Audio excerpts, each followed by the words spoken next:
get started. Okay. Great. And I think we're good to go. All right.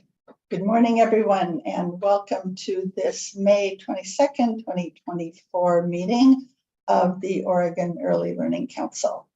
I'm glad to have all of you here on the screen, and welcome to those of you who are listening in. Gabby, will you please call the roll? Yes. Katie Brooks. I'm here. Peter Buckley. Here. Barry Ford. Here. Elizabeth Farrar Campbell. Here. Robin Hill Dunbar. Here. Dr. Peg Miller. Here. Subin O. Here. Ruby Ramirez. Here. And Marie Simons. Here. Great. And so you're here. Alyssa Chatterjee, Agency Director for the Department of Early Learning and Care, is also here. And then we have other agency directors who will be joining us later. Right. Okay. Thank you, Gabby.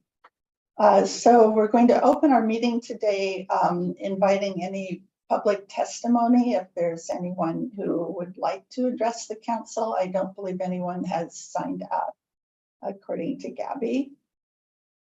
And seeing no one, we will then move on. We're going to start with some rulemaking this morning, just because we had some scheduling changes that needed to be made.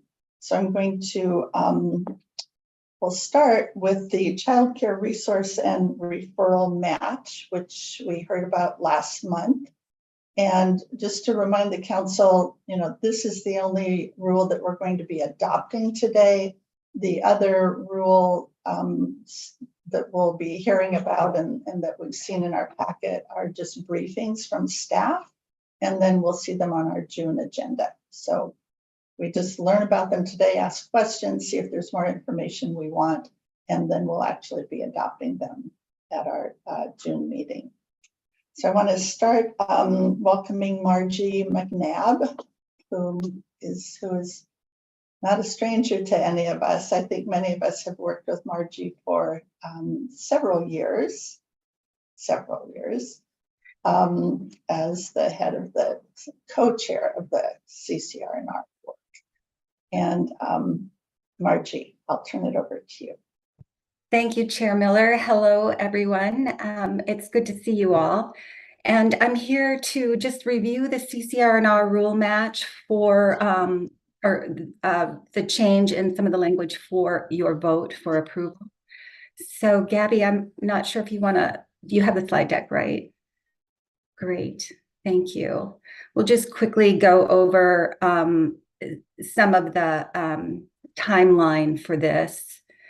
So just a reminder that prior to 2019, match percentage requirement was in statute, and it was between 10 and 20%, with the most recent at 10%. And then the 2019 legislative session revised the statute language to move the match percentage to rule and match requirements to apply to all the entities that meet the definition of a CCR&R.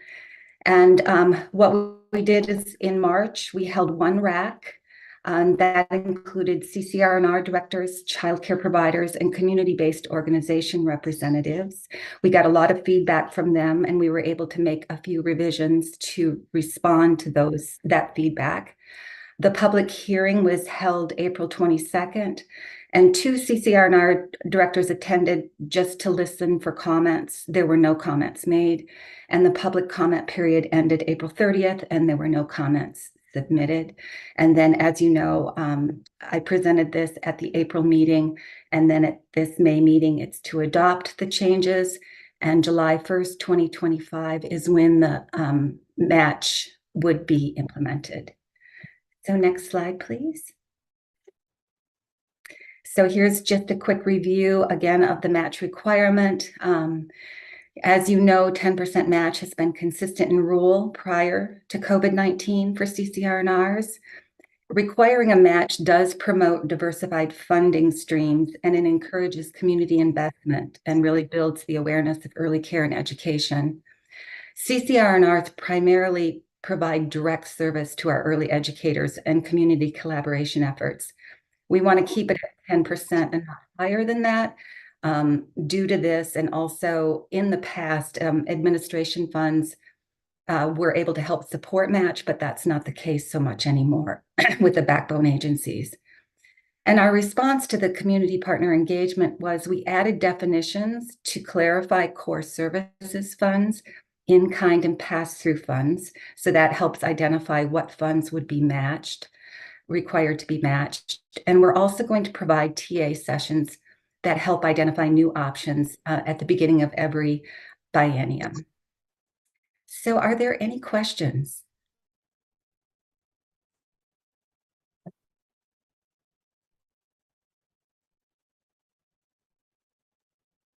Margie, I have a question. So the 10% has been consistent. It never went away since before the pandemic, and this is just to get it into rules. Is that correct? Well, thank you, Ruby. Yes, it did go away.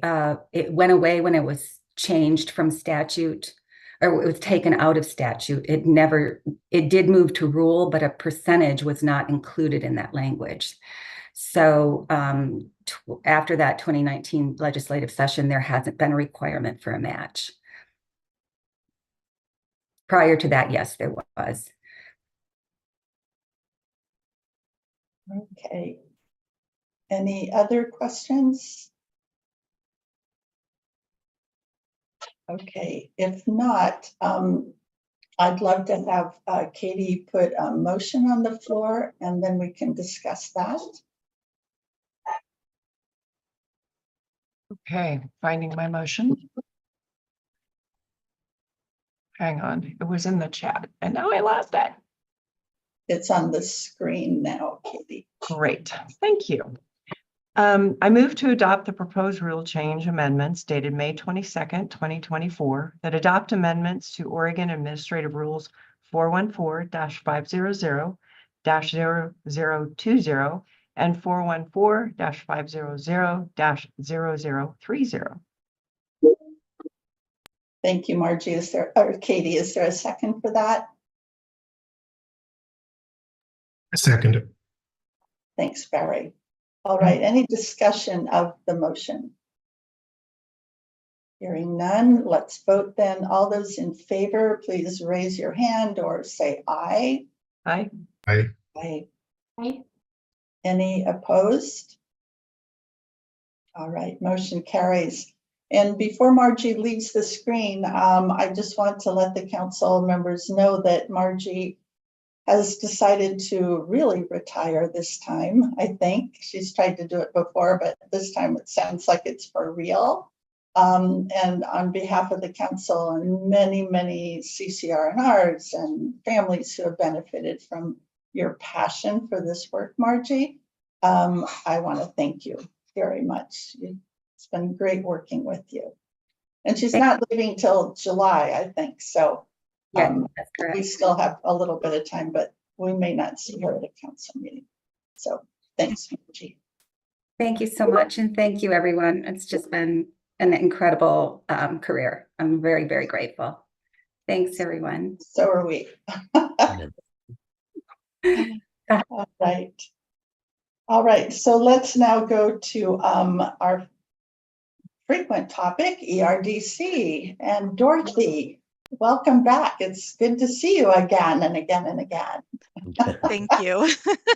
Thank you, Sue and everyone. Dorothy Spence, Child Care Assistance Program Manager. I'm here today to present on rule changes related to the employment-related daycare program. So you can go ahead to the next slide. There are 4 set of rules that we are going to be presenting for adjustment. All of them are related to ensuring that the one system, our rules reflect the operations of the one eligibility system and making sure that our rules continue to stay in alignment with the other self-sufficiency programs that we do integrated eligibility with related to one. So you can go ahead to the next slide. The first set of rule changes is related to provider payments. This is a practice that is already in place, which essentially says that childcare billing forms cannot be issued or reissued more than 12 months from the month that care has been provided. This is needed for budgetary reasons. In particular, we want to make sure that we're not crossing budget years and bienniums. It can create budget issues and create uncertainty for budgeting. This has already been a practice in place. However, under our previous system of the legacy system, the system itself prevented any issuing of billing forms more than 12 months from the date of care. When we transitioned to the one system, the system no longer enforce the restrictions. So we're just needing to make sure that our rules reflect the restrictions that we've already had in place. This will not have a fiscal impact for the agency, families, or providers. It is extremely rare that a provider would ask for a billing form to be issued more than 12 months in the past. We've only had one request of that nature in the last 3 years. And again, just, excuse me, reinforcing that the direct payment procedures and our practices are already outlining this, this restriction. So it really is fixing this system issue. Any questions related to this? Okay. We can go to the next one. This next change is related to the eligibility group structure. As I mentioned, these changes are predominantly related to also making sure that we're staying in alignment with our other self-sufficiency programs that we do integrated eligibility with for through the one system. So this is a very minor change, but it makes sure that our eligibility groups are defined to include all individuals in the household that meet the requirements for blood and marriage. So it's just a minor language change related to eligibility group structure. Another self-sufficiency program just had a situation where a family member, a father, was not included in the eligibility group, and because of the way that eligibility groups are defined in rule, we had an issue with overturning of a ruling related to that. So again, sorry, kind of getting confusing here. The eligibility group structure is just a minor change to make sure that when someone is applying for benefits, they're including all individuals who are living in their household that are related by blood and marriage in that eligibility group for determining benefits. This is the previous slide that we were on. Just want to make sure. Yep. One more before this. Oh, we're going forward instead of backwards. Okay, go forward one. Thank you. So again, eligibility group language is just being updated to align our rule language with the filing group language for the Department of Human Services to make sure that all individuals that live in the household who are related by blood and marriage are included in an eligibility group when applying for benefits. It clarifies current policy has no fiscal impact. Any questions?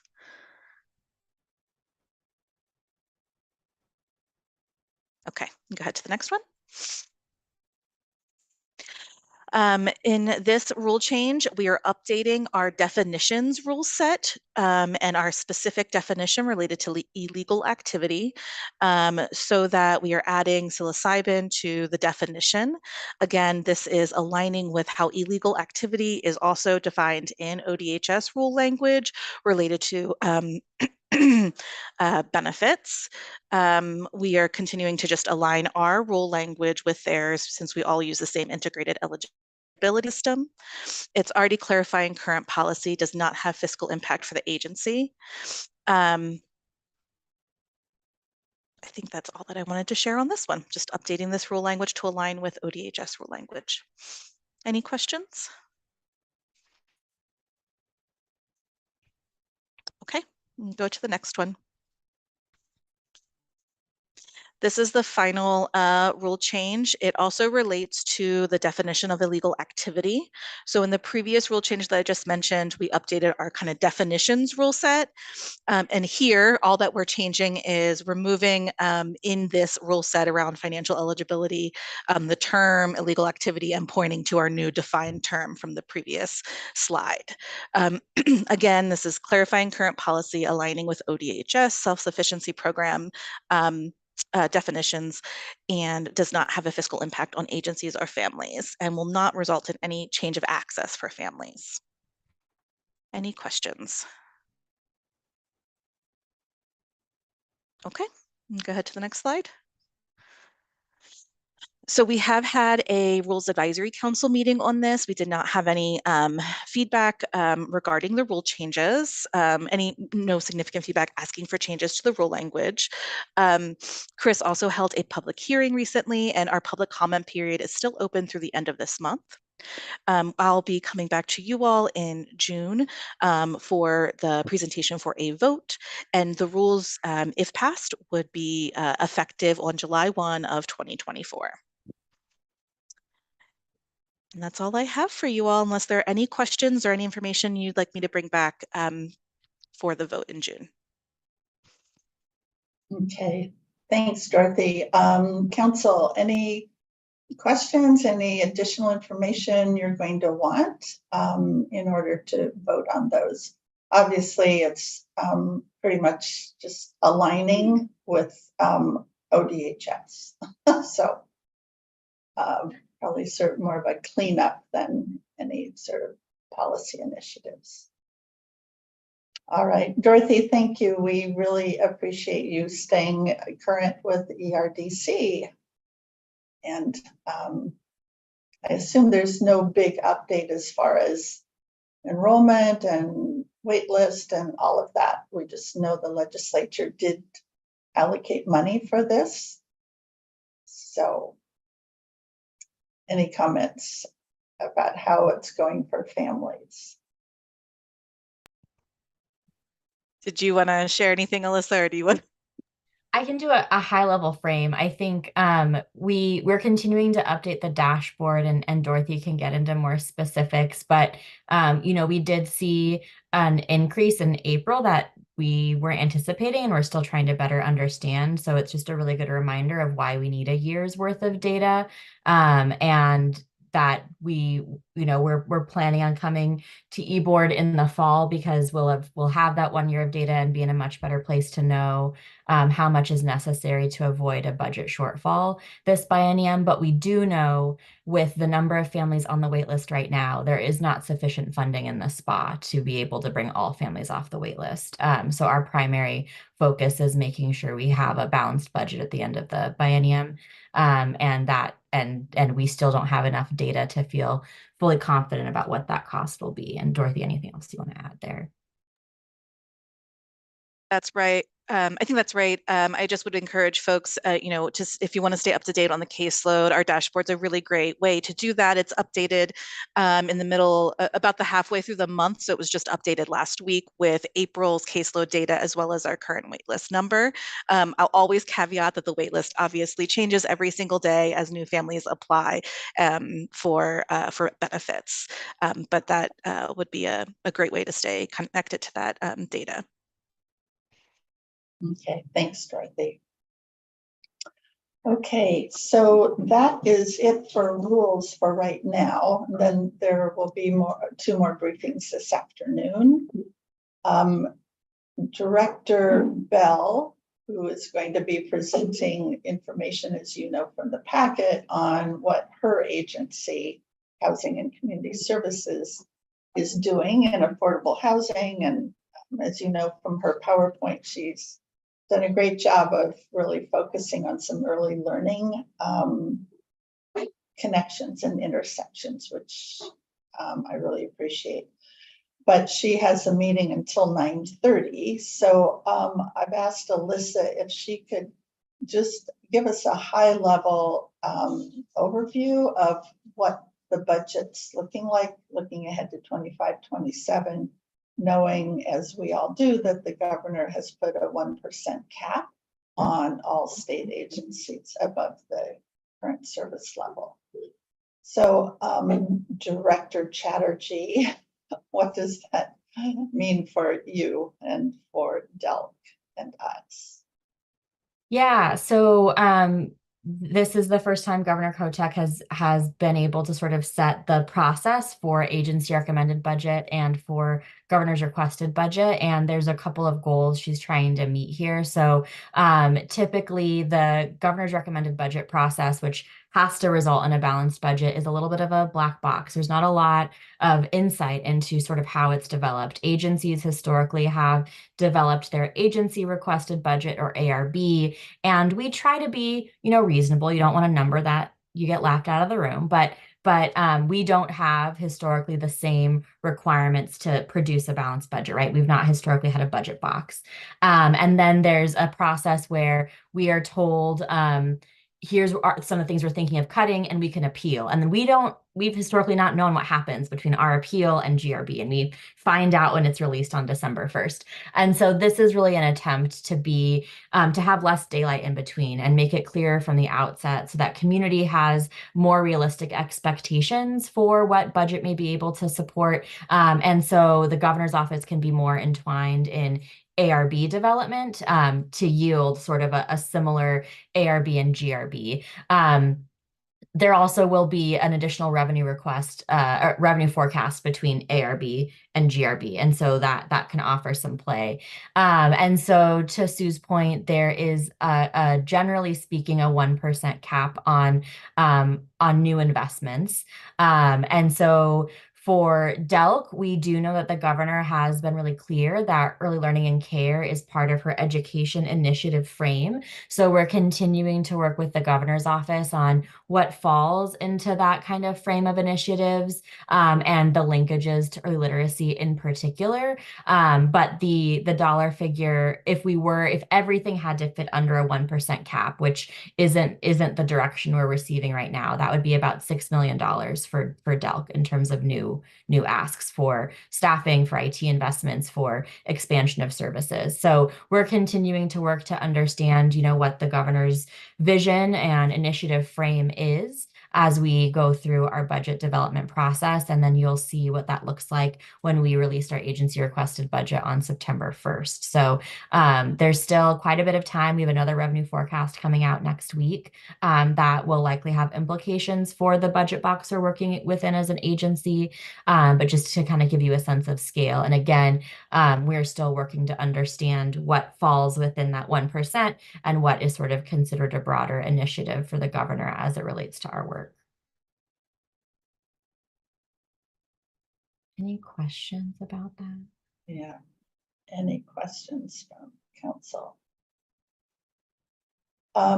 We do plan at our June meeting to have more of an update, right, Alyssa? Because by then you'll have more definitive information, at least we think, from the governor's office.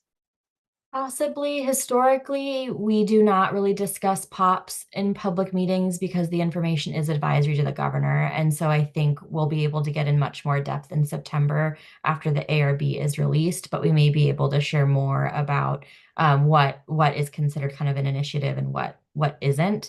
But it really is sort of changing week by week. And so if we do have more to share, we'll share it, but we likely won't be able to walk through what our agency requested budget would be at that time. We'll need to wait until it's submitted in August. Okay. Sue, do you want me to just give my quick agency update? Oh, sure. I can vamp for 4 minutes. So just a couple of quick updates. We will be joining the governor's office, ODE, TSPC, and HEC for an early literacy update in the House Education Committee next week. It is legislative days, Wednesday, Thursday, and Friday of next week.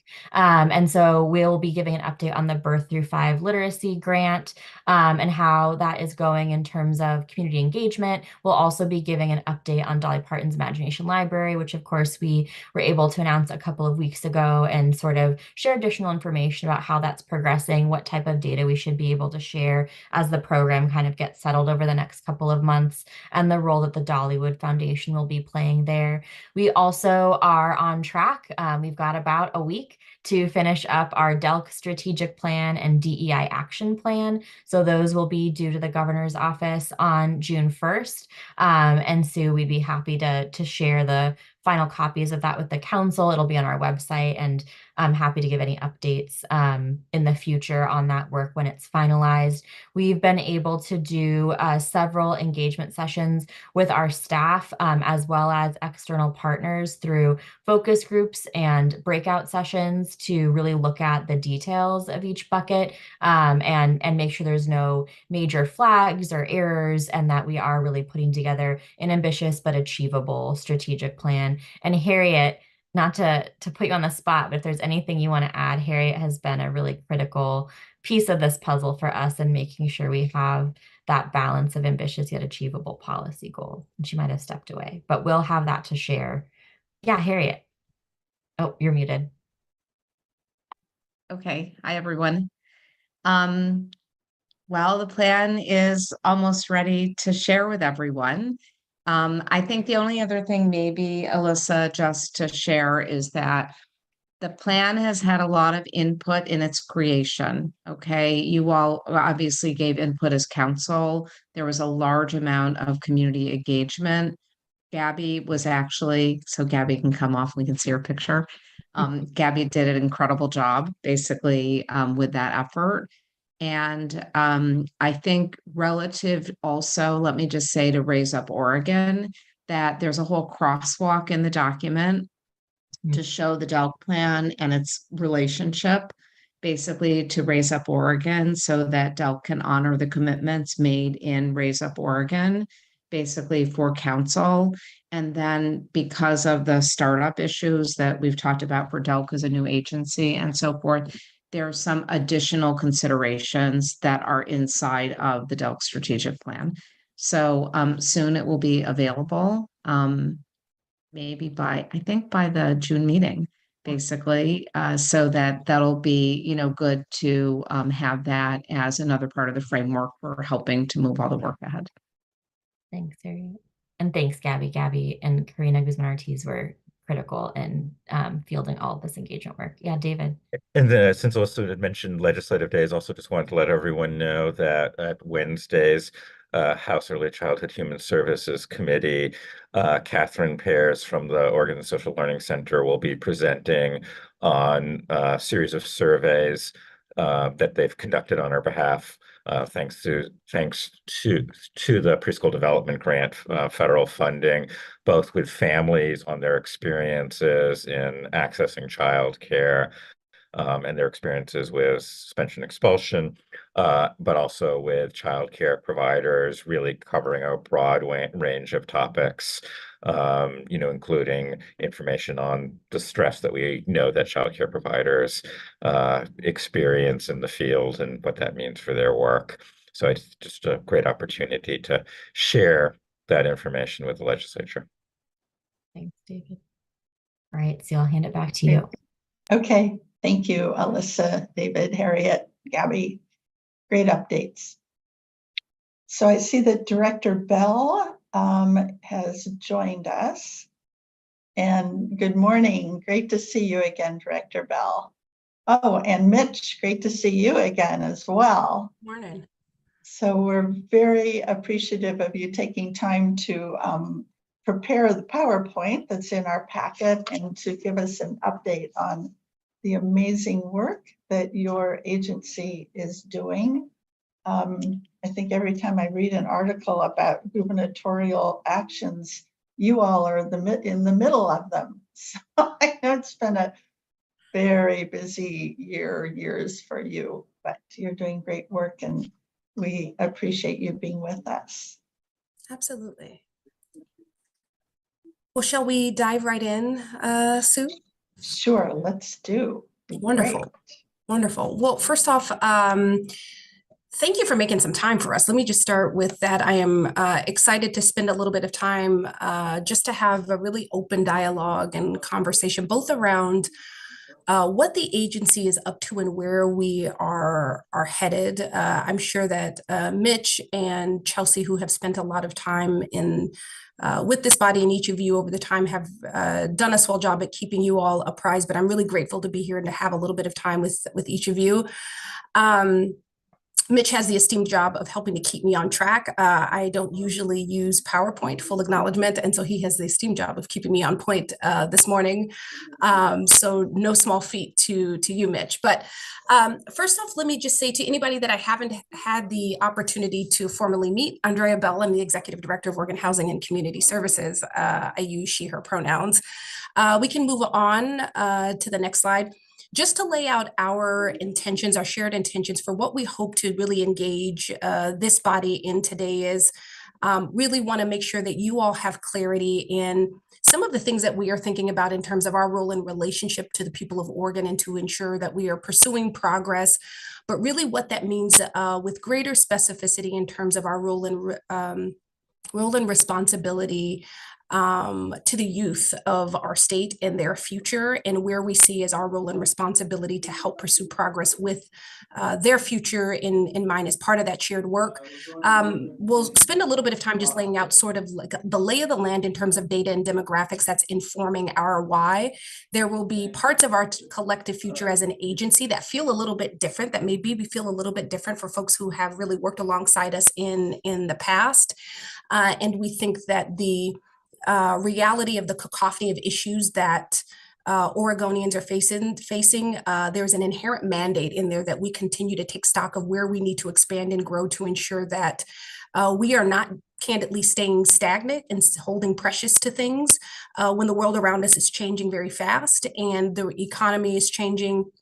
In the economy of the people of Oregon's household and household's budget is changing and getting a little bit of tough for folks as well. And so we want to make sure that we are keeping that lens of humanity in mind. And then we'll go through and hopefully have some time for questions and ideas, because I'm really eager to hear from folks as well in that. So we can move on to the next slide. I won't read through sort of the vision, mission, and values for the organization, but just in its most basic form, really to know this organization is to know that we hold ourselves as having a critical role and responsibility in terms of trying to make everyday life a little bit easier for folks. I don't think it's any surprise to anybody right now that there is folks are feeling the pain in so many ways. I think everything from the cost of Cheerios to gasoline is going up. It's getting tougher to pay for rent and mortgage if you're able to purchase a home. I think for those that are caring for young ones in their household, either not enough childcare, and if you do, it may be inconvenient to get to, which is its own issue, or it may be unduly expensive. And we have a lot of youth that have to have the experience of moving multiple times throughout the year just to be able to sustain affordable housing. And candidly, that is not a future that we are willing to settle into. That is not a fact of life that we believe just simply has to be. And with that in mind, we are really insisting on a future that is something very different than our past, with that commitment in mind to the people of Oregon and to through the lens of both housing, but then also education and early learning from a broader sense.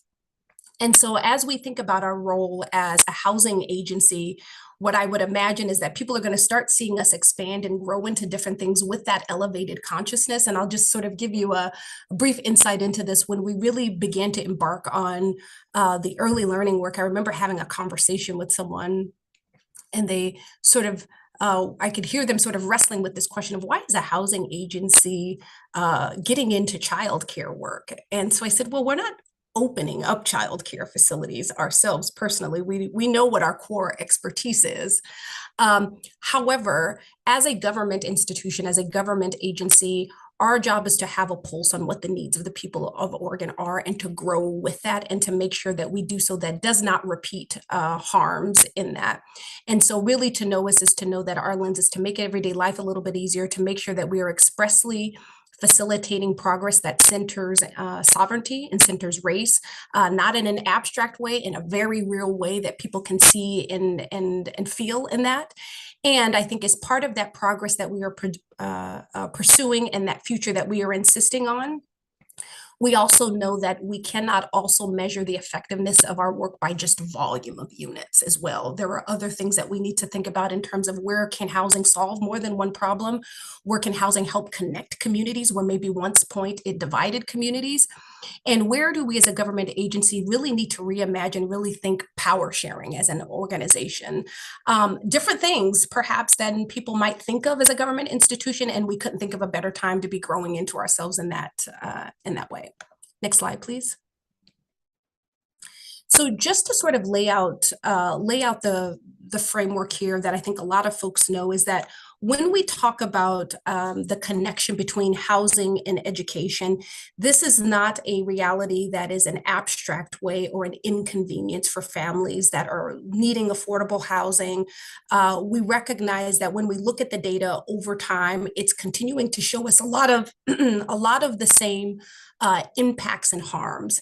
And I don't need to reread those over the time, but I think the main takeaway as we have better understood the data and continue to look at it is these are things that we can do something about.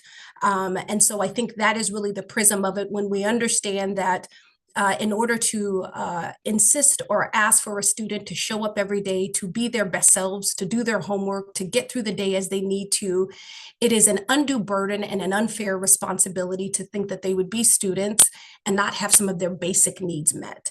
And so we as a state have a collective moral imperative and a responsibility to change that tide and to really talk about some difficult things in order to do that. And so I think I lay all of that out for all of the experts in the room because I don't need to lay out the data, but I think the main thing for us that we want to really impress upon folks is we are taking the onus to really make sure that we understand those connections, better understand those connections from a localized perspective, from a housing and education perspective, and also know that we don't need to be the experts on it to make some action happen. And so I think really that is the CARE program is a manifestation of that, which we'll talk more about as well. Can move on to the next slide. And then, of course, I think over these past few months or so, we've been able to sort of signal for this body how the agency is beginning to really understand and move on the health connections that are related to and connected to housing.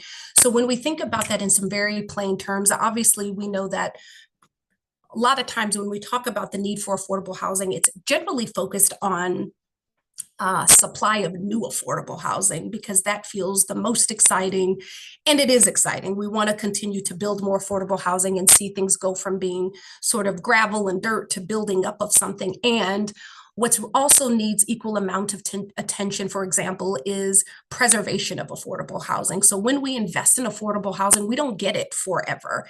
And so there is a responsibility that we have and hold and will continue to have and hold and expand into, which is making sure that when we build and invest in affordable housing, that we are taking care of the health of those buildings, because that also means taking care of the health of the people that exist within those buildings, those families, those children over time.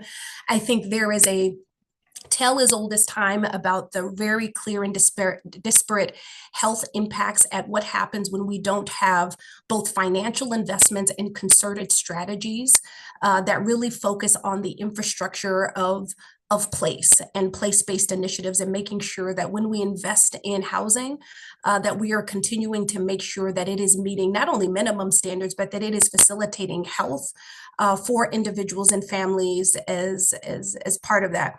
Candidly, I was thinking about this the other day. I grew up in a very working class family from a small island. And as far back as I can remember, housing was always part of the conversation. And it was housing in terms of we'll be able to afford, we'll be able to purchase housing. But also, I also think about so many neighbors that I had who had housing, and it was unsuitable housing. It was not standard living conditions by any stretch of the imagination. And so I think what we want to continue to hold as part of that responsibility is not just the building of something, but the taking care of something too. There is a responsibility that we have in that, so that when we think about the facilitated health and progress for folks, that also means that people are well from a physical perspective as well. So that continues to be a priority for us as well. So just to sort of lay out the sort of groundwork in terms of the experience of homelessness for Oregon families, certainly when we think back to 2022, 2023, we have seen certainly increases in the experience of homelessness. And I think what's really important to point out here is really sort of in two folds. One is our unsheltered population certainly grew, and certainly over the last year through the executive order that is set forth by Governor Kotek, we've seen some clear and measurable results in there. And what has also been able to highlight for us is where we need to have a more explicit focus on family homelessness, and where things that seem sort of small in nature, like definitions, can be counterintuitive. If we don't have the right definitions, can be counterintuitive to the progress that we are after. The other thing that I would also highlight and mention is that when we see and understand the experience of family homelessness, it looks very different from city to city, from community to community. And so oftentimes when we think about family homelessness and families with children that are experiencing unsheltered homelessness, we are continuing some of the highest rates of that. And so I think the main takeaway that I would just want to impress upon this team is that it is really important for us as the housing agency that we do not underreact to the realities that our state is facing and that our families are facing. And so part of that is thinking about how we build to make sure that we have family-sized units. A big piece of this is when we think about eviction prevention strategies, that we are understanding what the needs of families are and ensuring that as we invest in those families to prevent homelessness, that we're giving folks enough runway to ease some of that compression. I don't know if any of you have had the experience in early days or in college where you either just start a job and you're like waiting for that first paycheck to come through, and it seems like it takes forever to come. And right when you get it, you've got new bills coming in. And I use that as just a symbolism is our intention as we think about addressing family homelessness from a sustainability perspective is we recognize that services are critically important and need to be individualized, and sometimes people just need the direct assistance. Services don't always do everything. Sometimes people need the cash and they need enough wiggle room to be able to maneuver through life in that. Next slide, please. And a couple things that I'll highlight here. I won't pontificate on this for too long, but I think the main takeaways here is we see that one, across the state, homelessness continues to be a issue that Oregon communities are facing. How it looks, how it manifests, all looks differently, but it is a statewide issue. And so in the frame of all of the things that we are contending with and debating upon and how to bring towards solvency and progress, housing is one of those things that I would like to believe that we can all agree on, that nobody, excuse me, in their community should be struggling to get by. Families and children should have the supports and housing that they need to be able to get by. And that doesn't feel like a debatable issue. That just feels like a necessary thing. And that's when Oregon is at our best, when we do the things that we need to do for the folks that we serve. And what it also reflects here is that we're still continuing to see the same disparities in terms of folks of color. And so we as an agency that have made the conscious decision to center race and to continue our learning in centering race, we see that as an imperative and not only effective policy and policy implementation when we center race, because I think what we have continued to see, what the data has shown, what we know, is that when we center race, there's a shared benefit to all communities in that. And so our just to be very explicit about it, we want to do more than point to the data and talk about disparities. I think there is a unique responsibility and dimension as a government agency who historically has facilitated harm to now facilitate healing in very express ways. And so I think as we think about our work in terms of power sharing, as we think about resources going into rural communities, culturally specific agencies, and also honoring the sovereignty of that. That is one of the areas where you will see the agency stretching both in our learning and trying some different things on so that we can be very explicit in reducing some of these disparities that we're seeing, as opposed to coming to you time over time, pointing to the same disparities. We need action and we want to continue to move on that. I'm going to have us move along from this slide very quickly and go to the Oregon landscape on families with children under 5. I know I'm having Mitch move around here on the slides, but so one of the things that I want to just sort of highlight for this body is when we understand disproportionality, and as we have come to really understand that, we also know that families with children under 5 are disproportionately represented in the population of people experiencing poverty. And so I think what that means for us is, as we are continuing to build affordable housing, as we are continuing to think about the strategies that are going to move the needle, it's going to be one, yes, a continued volume and just the building of more affordable housing, yes. And I think we have a concerted interest in ensuring that as we are building, that we are thinking about explicit strategies that center families, that centers the needs of children. And I think a big piece of that is us also wrestling with where do we as a state agency sort of need to take the backseat to some of the solutions to be able to really lift up some of those community solutions as well as part of that work. I'm going to move us along here to, I think it's maybe slide 12, where we go through our energy services programs.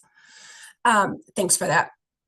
And so just to lay out here before we get into some of the more sort of programmatic specifics here, as this group probably knows, one of the unique things about how this agency is situated as a housing finance agency, we have a whole division that really focuses on community services. And so just to lay that out expressly, what that really means is, when we think about the cacophony of services and think about the cacophony of burden that Oregon families face that could precipitate somebody losing their housing or experiencing housing instability, it really boils down to things like, can people pay their energy bill? Is the water bill too high? Thinking about where eviction prevention services need to come into hand. And so as we're beginning to really unpack and look at the continued realities of Oregon's that Oregon families are facing, part of that is continuing to make sure that we are having a sort of a whole centered approach around the delivery of services. And of course, one of those is around our energy services programs. Of note, I think particularly over the last couple of years, we have seen an increase in need in not only utility assistance, but also water utility assistance. For the first time in the last couple of years, we administered a water utility program. That was the first of its kind that we had ever had. And so that just sort of speaks to the layer of need that a lot of our families are facing, and where we're continuing to make sure that we are sort of wrapping around families in that. Next slide, please. We can move on to the next one. So what I want to just lay out here as part of the larger division that really focuses on community services, I want to lift up a few very explicit things that have really helped us continue to move the needle and will be the prism by which we continue to focus on advancing progress. Many of you are familiar with the IDA initiative, which is a match savings program. So this really focuses on assisting the people of Oregon in achieving their goals, whether it be purchasing a home for the first time, education needs, launching a small business, purchasing equipment to support employment. These are the things when we talk about the social mobility piece, this has been a really important conduit to help facilitate that. Talked a little bit earlier around bill payment assistance. One of the other key things that I would lift up in there is around weatherization services. This is probably a part of the agency that doesn't get enough airtime. So if you think about a window that doesn't close all the way and air comes in, essentially what happens is your bill goes up. And so we have a whole team that really works in community to weatherize homes, to do inspections. And that continues to be one of a really important need. And I think we are continuing to see where that has relieved some sort of economic pressure for families in terms of high energy and utility bills as well. And then the last thing that I would say is continued focus for us is going to be on rental assistance. We have, and we'll talk a little bit more about that, we have a rent assistance program that is focusing on serving youth that are aging out of foster care. That is work that we have done in partnership with a lot of folks that are actively engaged in that work, that know, that have that experience with what it means to facilitate long-term support for folks aging out of foster care. But at the end of the day, there continues to be a surmountable need for rental assistance for a lot of folks across the states. That is it's going to help people get by and offer longevity and being able to help support folks from a day-to-day perspective. Perfect. And what I'll just offer here is just a visualization for anybody that hasn't seen it. This is, if you haven't had a chance to read about Las Adelitas or had a chance to visit, I would encourage you to do so. I had the opportunity to visit. This is a development in the Cully neighborhood of Portland, has a little over 140 units. And what's really interesting is this particular development will have preferences for families with children. So when you go into the space, it is quite energizing in so many ways. There's common areas and courtyards for open space. There's a child care center there. It is a reminder, although my kids are young, it's just a reminder how small some of the chairs are and some of the sinks, some of the little things that keep us on our toes there. But I say all of that just as a reminder and just as a reflection of, at the end of the day, this is about Oregon's future. These are about making progress on the things that we know that we can move on, and offer a visualization for folks that may not have a experience with what affordable housing means, what it looks like, the asset that it can be to a community, and who it's serving. I think most of us in this space, if we have not ourselves struggled to get by, we know people that have struggled to get by. And I think it's important to also acknowledge that when we talk about affordability, this is also about bringing communities together in a way. And so I just offer that visualization as just an asset to the community and what we hope to continue to make more of what's possible across the state. We can move to the next slide. And then maybe I'll yield for maybe just a moment, Mitch, and if you want to talk about some of the things in terms of the intersection on OHCS and early learning. Yeah, sure. Hi, everyone. Mitch Hanush, I use he, him pronouns. I'm the senior policy analyst for the Affordable Rental Housing Division at OHCS. Do really want to emphasize the encouragement to check out Las Adelitas. It's such a wonderful project, and the community building aspect and the asset in the community is so spot on. That used to be an abandoned strip club, the Sugar Shack, and it was raised and now is this beautiful affordable housing complex with early learning facilities and community space, and has really transformed the neighborhood. So it's really exciting to see kind of the outcome. Also, just more fun to look at pictures of the buildings instead of talking about the programs. But I'll tell you about the programs too. So we have multiple funding sources. OHCS gets resources from the federal government. The Low-Income Housing Tax Credit Program, as most of you know, is sort of the largest affordable housing funding source in the nation. Each state gets one housing finance agency that gets allocated tax credits from the IRS to be able to distribute according to a qualified allocation plan that has to be approved by the governor. And that's sort of determines how those tax credits will be spent and what the prioritization structure will look like.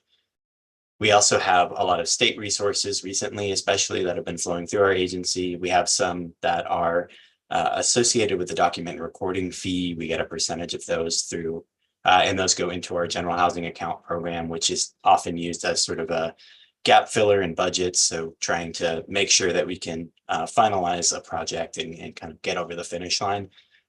In recent years, we've started to get Article 11Q bond resources from the state, and that's been programmed into these two main sources, the local innovation and fast track funding and the permanent supportive housing funding. LIFT has been a huge success, which is really exciting. It started as sort of a pilot to see sort of how we could do affordable housing this way in sort of a fast and targeted still manner. And one of the priorities for the LIFT funding was large family-sized units, and also to serve historically underserved communities, which was rural communities and communities of color.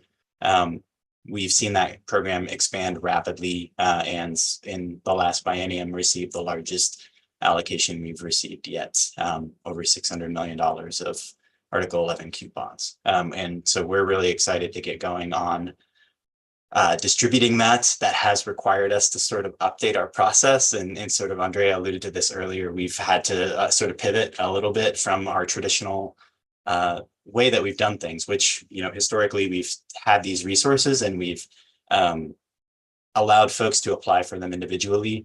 We're trying to simplify that process for developers to make it sort of one door where they can come in with a project concept and we'll work with them to assign the resources that make sense. So that takes some of the, I think, confusion out of it. We had 12 NOFAs last year that were each individually having to be applied for, and those resources were all marked specifically for those NOFAs. This allows us to kind of combine and pool resources for projects that make sense and hopefully really expedite the whole process. And just to flag, permanent supportive housing is such a valuable resource that's also been increasing in recent years. We have an awesome PSH Institute, we call it, which is a technical assistance cohort that works with property managers, service providers, and developers to sort of make sure there's fidelity to that model and connection to rent assistance and services funding that is tied to those capital resources too.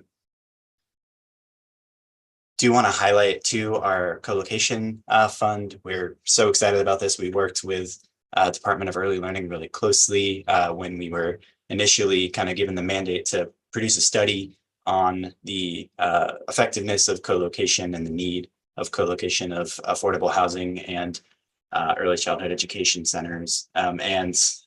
After that study, we received $10 million from the legislature to sort of pilot a program.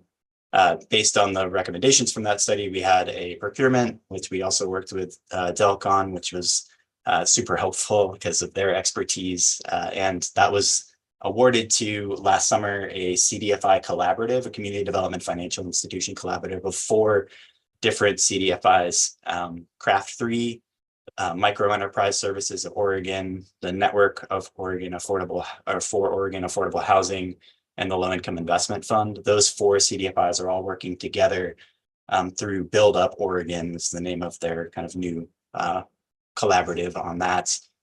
We also worked with Multnomah County through this procurement process to make sure that we were trying to be collaborative with another kind of funding stream. This Preschool for All has a facilities fund that had really similar goals to ours. Theirs is specific to just facilities. It doesn't have to be co-located, but trying to make sure that there's alignment with different levels of government and sectors of government, I think was really exciting and kind of a new thing for us, which has worked out great so far. They just launched March 31st and already have a ton of interest and are starting to kind of work on a lot of technical assistance. Initially, they work both with developers of affordable housing, but also with providers of early learning and childcare. There's pre-development and new center development capital funding, repair and renovation dollars, and there's also some funding available for retrofitting of units for folks providing family childcare, which is pretty exciting too. I also just wanted to flag our connection to Raise Up Oregon. It's been just, I think, a real model of how agencies should be working together. A ton of credit to Harriet and Gabby and all the team that has worked really closely on this. I jumped in to this group a couple of years ago, and credit to Chelsea Bunch, Director Bunch from OHCS, who has done a ton of work in this space previously and really got us going here. I think OHCS was involved really closely this time in some of these strategies, which I think having housing, as you know, Andrea was walking through the data, that the connection is clear. Housing is foundational. Without housing, it's really hard to make anything else work. It's such a point of stability for families to allow them to really take that next step. And I think that this new plan acknowledges that a lot more maybe than 1.0 was able to, because we've been more connected into it. So it's a whole spectrum. A lot of these we're informing or staying involved in, but there are 3 kind of really key initiatives that we are leading on, one of which is that co-location fund, and also figuring out ways that we can kind of incentivize co-location beyond that and sort of generally support those types of projects. The qualified allocation plan, which I mentioned earlier as sort of that guiding document behind our low-income housing tax credit program, is being updated this year to reflect our new kind of streamlined processes. And we've committed to including some level of preference for families with children in that plan for what types of housing will be built, I think, which is exciting, and also will include some type of preference for co-location in there as well. There will be updates happening this year, so stay tuned on that. And trying to think of other ways through our processes to prioritize projects that have things that are important to families. As I mentioned, we're kind of moving into a more non-competitive space. So really establishing what those minimum expectations are going to be and prioritizing the larger unit sizes, connection of services to specific populations served. So if you're serving families, how are you, or you plan to have families living in your building, how are you going to serve them intentionally and then really connect them to the things that families need? How we can incentivize spaces like childcare and pre-K centers, things along those lines. Playgrounds is another one. Just generally thinking about the space that folks are living in, how that can be supportive of families and children. And Thanks, Mitch. yes, just questions now. So yeah, go ahead, Andrea. Yeah, no, that was great. And Sue, maybe before I yield and turn it back to you for questions and ideas, I'll maybe just round out with just a sort of few kind of key themes, which is one, as we continue to focus on supply of affordable housing, we're thinking very intently about the social context and where housing can solve more than one problem. That's one.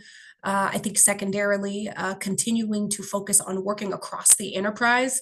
OHCS, just as a few examples, we're working very closely, continuing to work very closely day in and day out with our good partners over at Oregon Health Authority on the implementation of the Medicaid waiver, which is another sort of new stream of investment that is working upstream to focus on eviction prevention. That's thing two.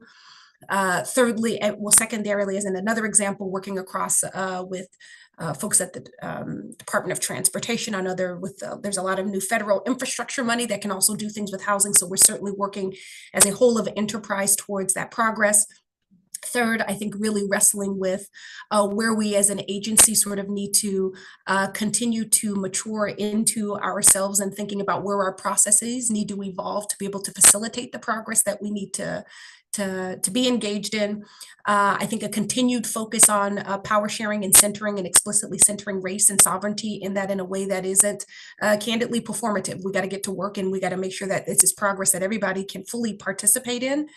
And then I think lastly, making sure that we as an agency, as we're continuing to fight and pursue for progress, that we are making spaces to listen. That continues to be a really important piece, to listen and to build with community.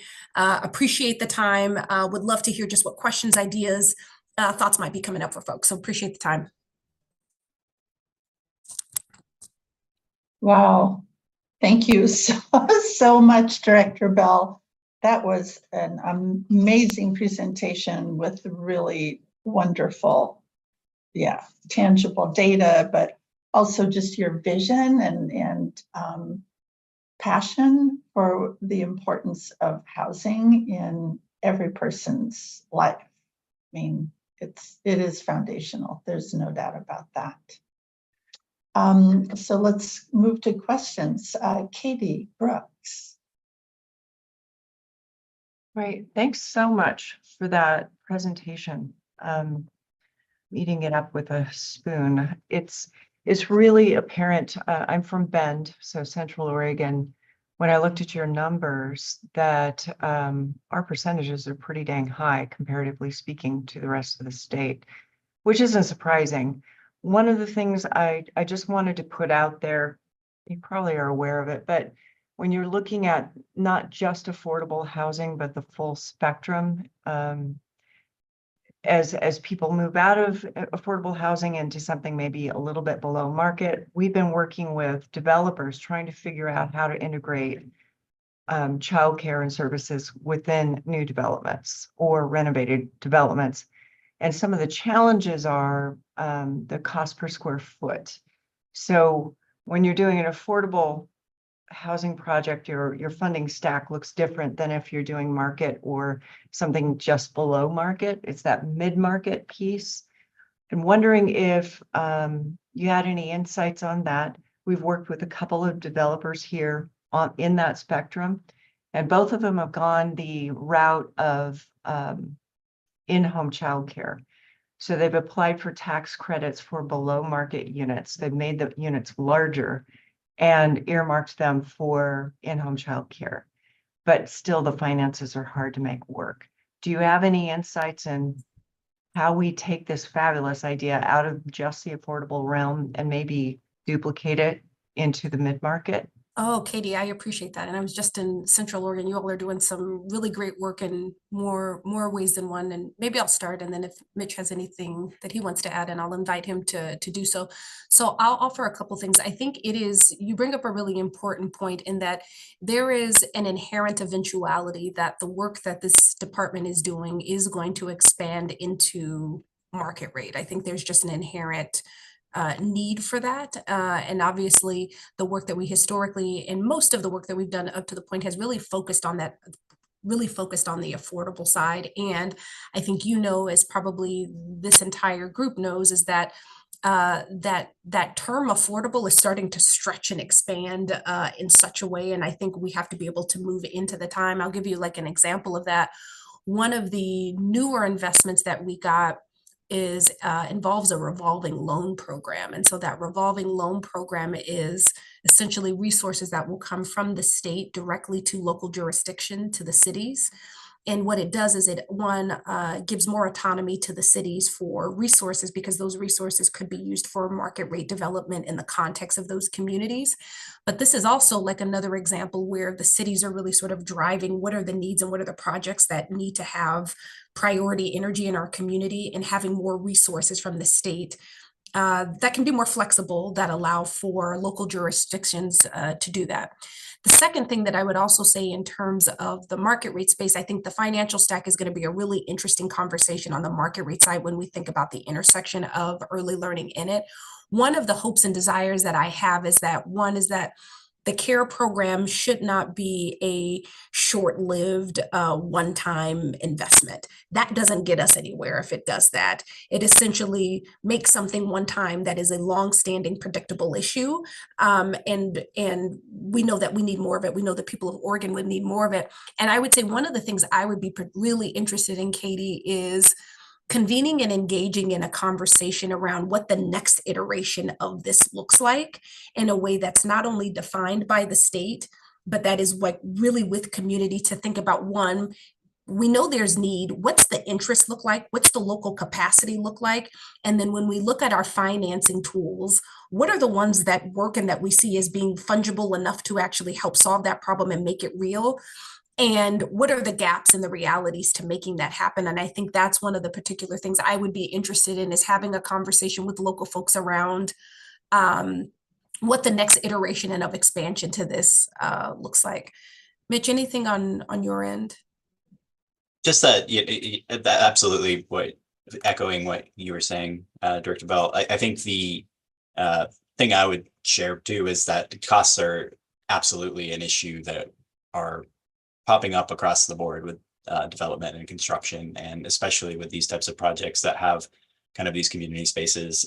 The financing has been really challenging. I think this is something that the legislature and the governor's office are aware of in a way that is positive.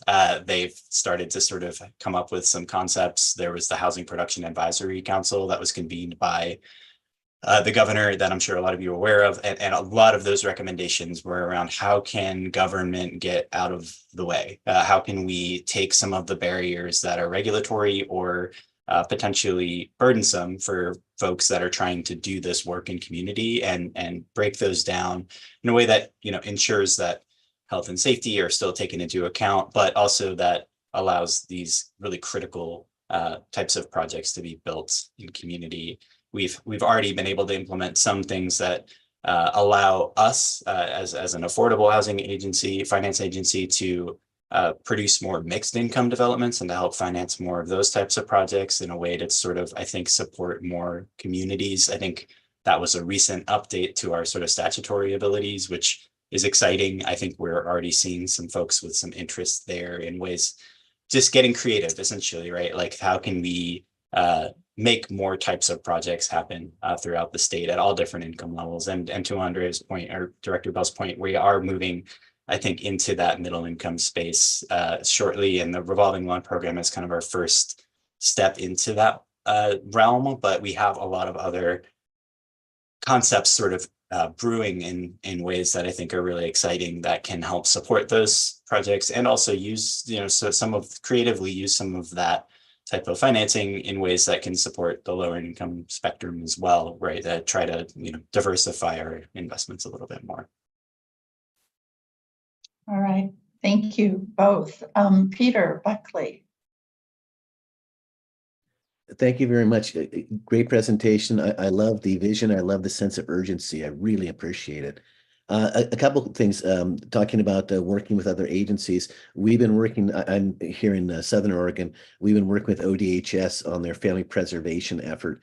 And we've set a goal of reducing the number of children in foster care by 50% in the next 4 years.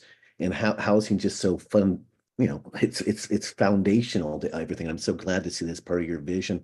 So one thing I hope that your agency is also working in partnership with ODHS on family preservation. And I guess my kind of question is, and I should know this, my apologies, but how do we navigate into the programs? Do you have regional folks that I could help convene meetings with? We have a family advisory council that meets every month. I would love to have, if it's a regional representative, talk about what's available here. And how do families, as well as community partners, enter into the work with you? Oh, that's really exciting, Peter. I really appreciate that, and appreciate the work that you are doing and the good folks at ODHS is doing. Just to give you a peek behind the curtain, there's probably not a week that goes by that Fair Boers and I are on the phone, and or other colleagues. So we are, just to give you sort of a peek behind sort of the, I think maybe it's the question that no one will ask, but I imagine it might be a place of curiosity, which is, do the state agencies talk? We talk a lot. I think what I'm interested in is, are we talking about the right things that are manifesting in towards things that people can see and feel in community? So maybe I'll answer sort of short answer to presence and engagement, and how does a family navigate? So I think, one, we have stood up for this very reason of wanting to ensure that we have, unlike DHS, maybe just for example, OHCS doesn't have local offices. So that is sort of a different infrastructure setup for the agency. But I think one of the sort of tentacles that we have found to the fabric of our agency, of keeping it in line with community, is one, we have a community engagement team, and that community engagement team spends a lot of time really in community, not in community just for the sake of being in community, but Peter, to engage in some of those local spaces, to really reflect and hear up what is happening, where we need to be, and frankly, as another pulse check to, are we in the right spaces? And if we're not, where do we sort of need to remaneuver ourselves?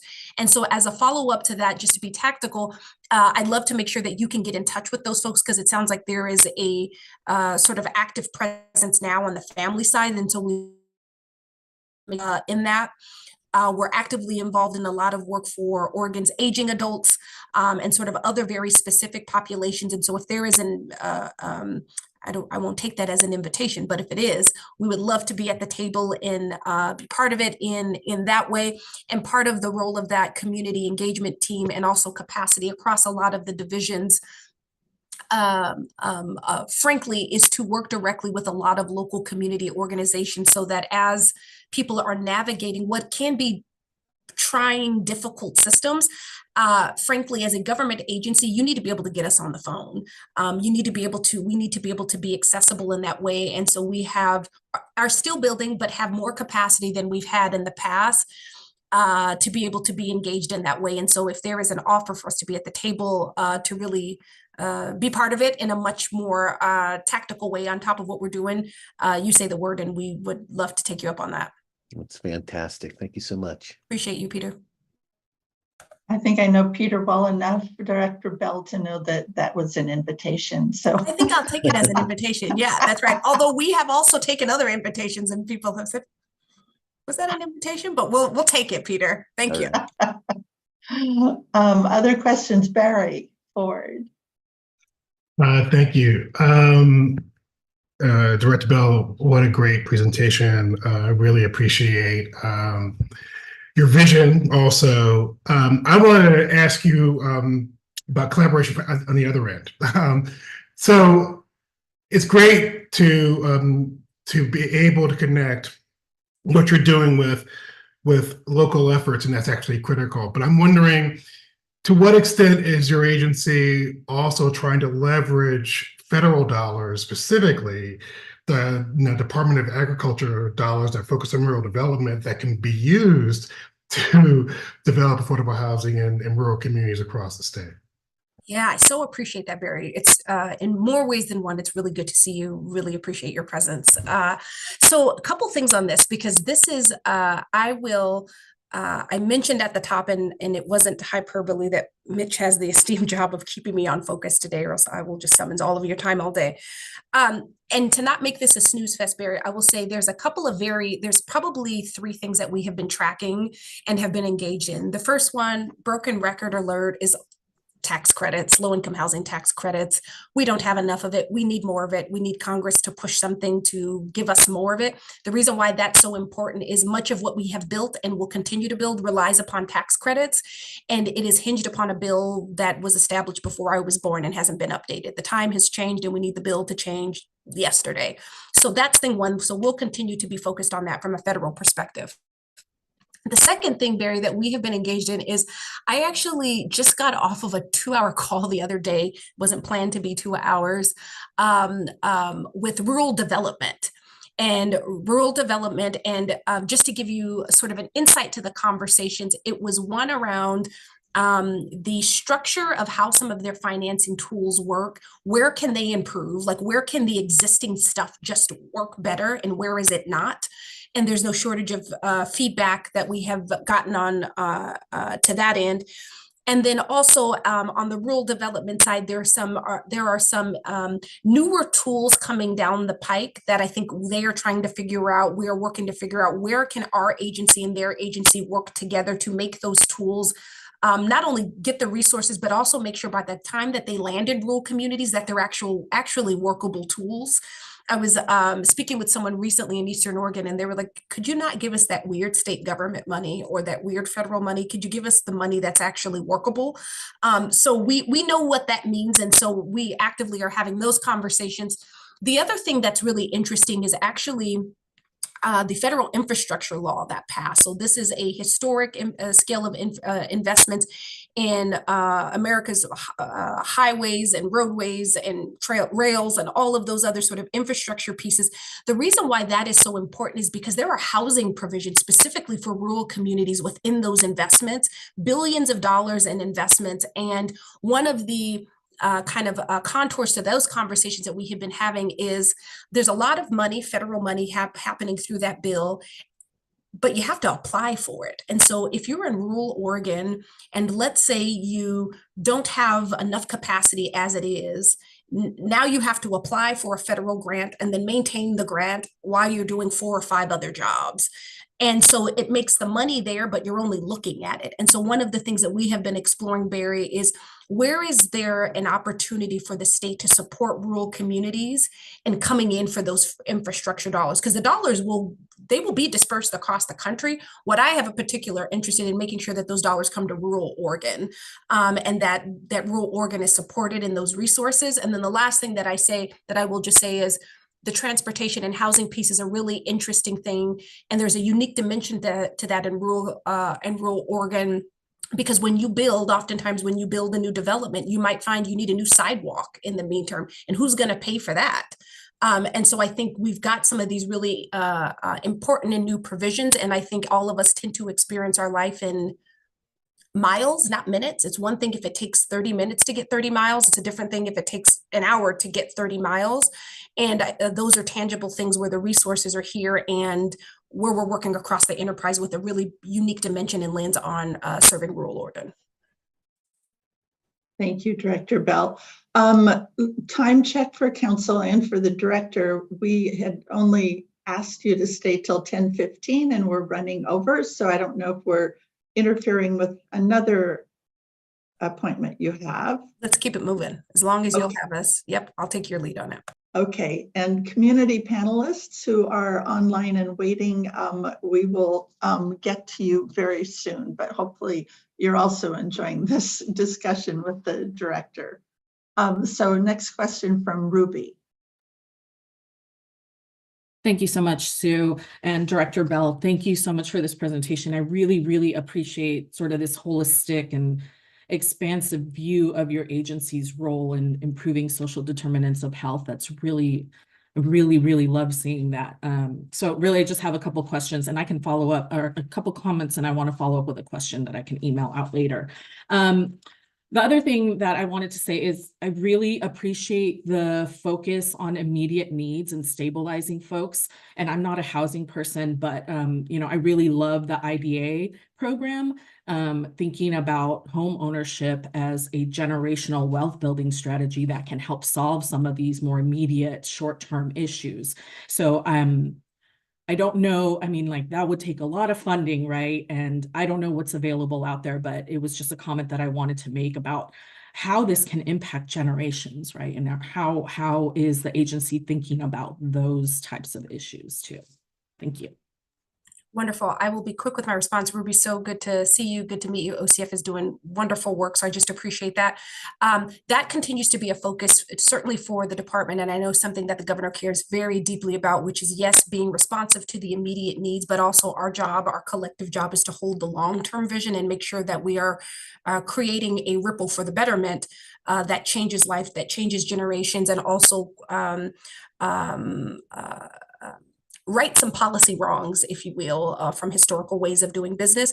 So in that regard, what I will say, one of the continued focuses both on the IDA and on the home ownership side is to keep the pressure on access to DPA, down payment assistance resources, so that there is a very clear and consistent conduit for particularly first-time homeowners to be able to get into to home ownership. The market is stubbornly high right now. It is we're just done with it, and I'm sure folks are done with it, and we want to start to relieve some compression. And so we're hoping that some of the folks that hold some authorities to be able to help facilitate some of that will help do it. But I'd love to follow up and just share sort of more broadly what our vision for home ownership is, and specifically what that means for down payment assistance, but then also down payment assistance that helps ensure that folks of color are also getting into the home ownership pipeline, which we know we have been behind the curb as a state, as a nation.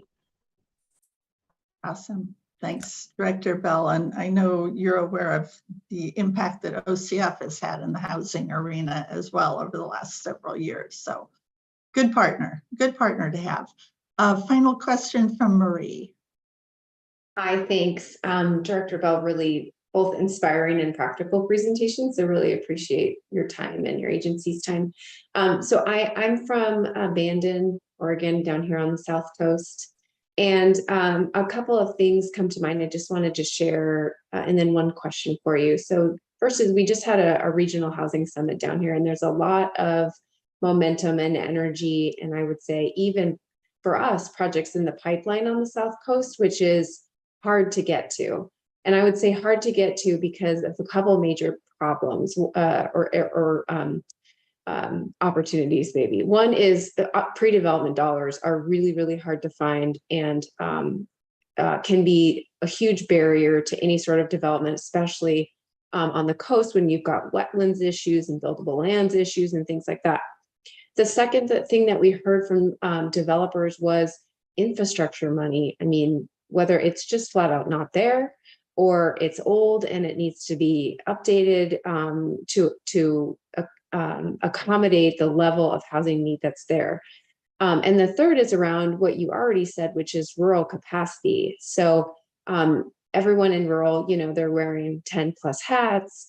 And if they finally get to a place where they've submitted an application to OHCS or another agency, like there's not 10 applications out there. There's one, and it's to you. And so like, if those things don't get funded in rural, there's like a screeching halt, you know, other things, pieces are falling out of place because that one funding source that they put all their time they had, literally all the time they had into that didn't get funded, really makes it so the project may not move forward. So I see all that in the sense that, you know, I think about this early space, and I'm not an early ed expert, but happy to be at this table. And Raise Up Oregon serves as this frame for this multi-agency collaboration and vision, which I heard from you today, this vision. And I wonder if that same ecosystem exists in housing in Oregon, where Raise Up Oregon sort of serves as the table that's being set. And I'm just thinking about, there's another table, a larger housing table here that has, you know, alphabet soup at the table, right?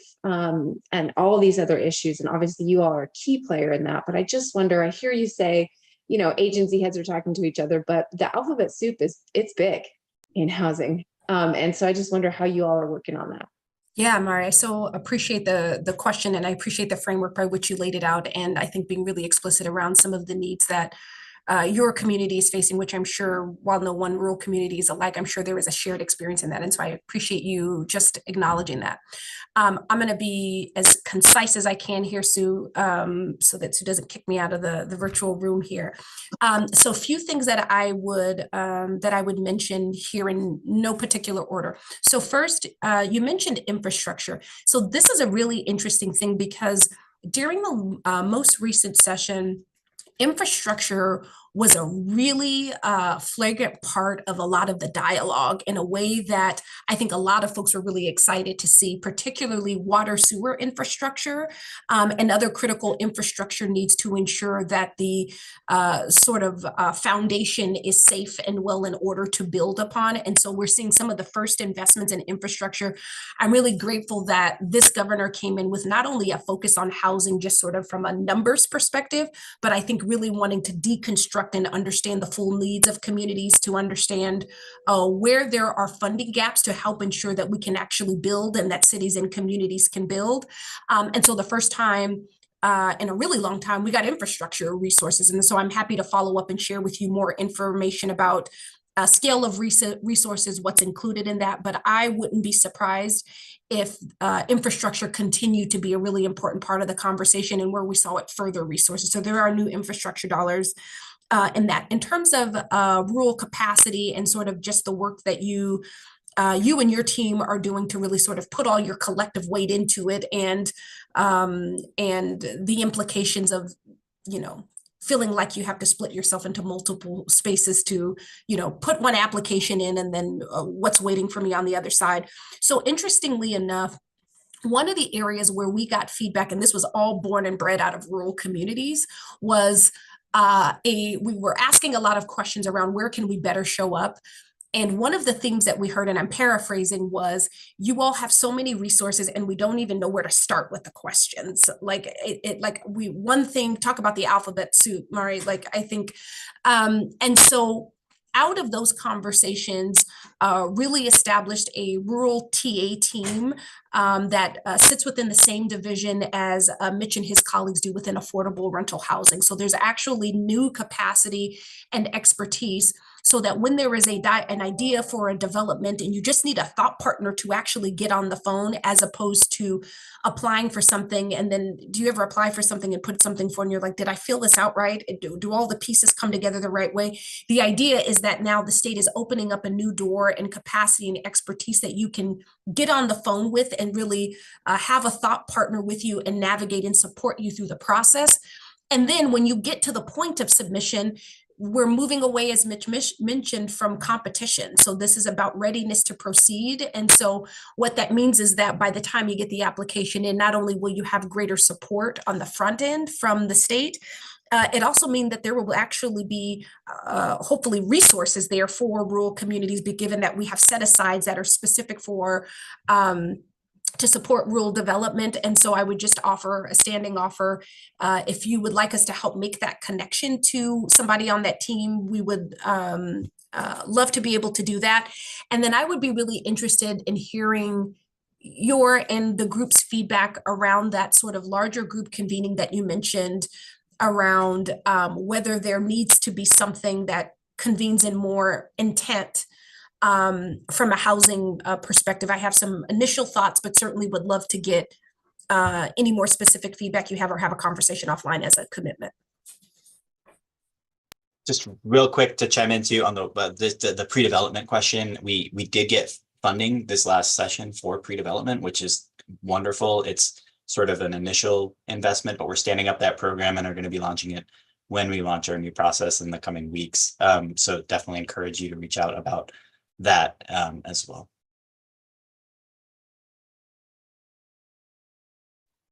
Director Bell and Mitch, we really want to thank you for a fabulous presentation, very thought-provoking, exciting future options. And I think you've now lined up about 3 follow-up meetings and conversations, if I'm counting correctly. And we really appreciate your openness to that. And I really want to thank Mitch directly for his heavy involvement in our plan implementation team. And thank you, Director Bell, for supporting him being a part of RUIAC. He's a critical element because housing is foundational. Thank you. Thank you so much, Sue. Thank you, everybody. And extended kudos to Mitch. We're amongst so many other things, sort of crazy about him in so many ways and feel grateful for him. So thanks for making some extra time and we'll be in touch soon. Okay, thanks to both of you. Take care, everybody. Bye-bye. So I want to apologize officially, formally, to our 3 presenters that we obviously ran over with Director Bell and Mitch. Hopefully you found some of that discussion applicable to your own work and your own lives. So I'm going to turn it over to Katie Brooks, who's going to facilitate this discussion. Thanks, Katie. Thanks, Sue.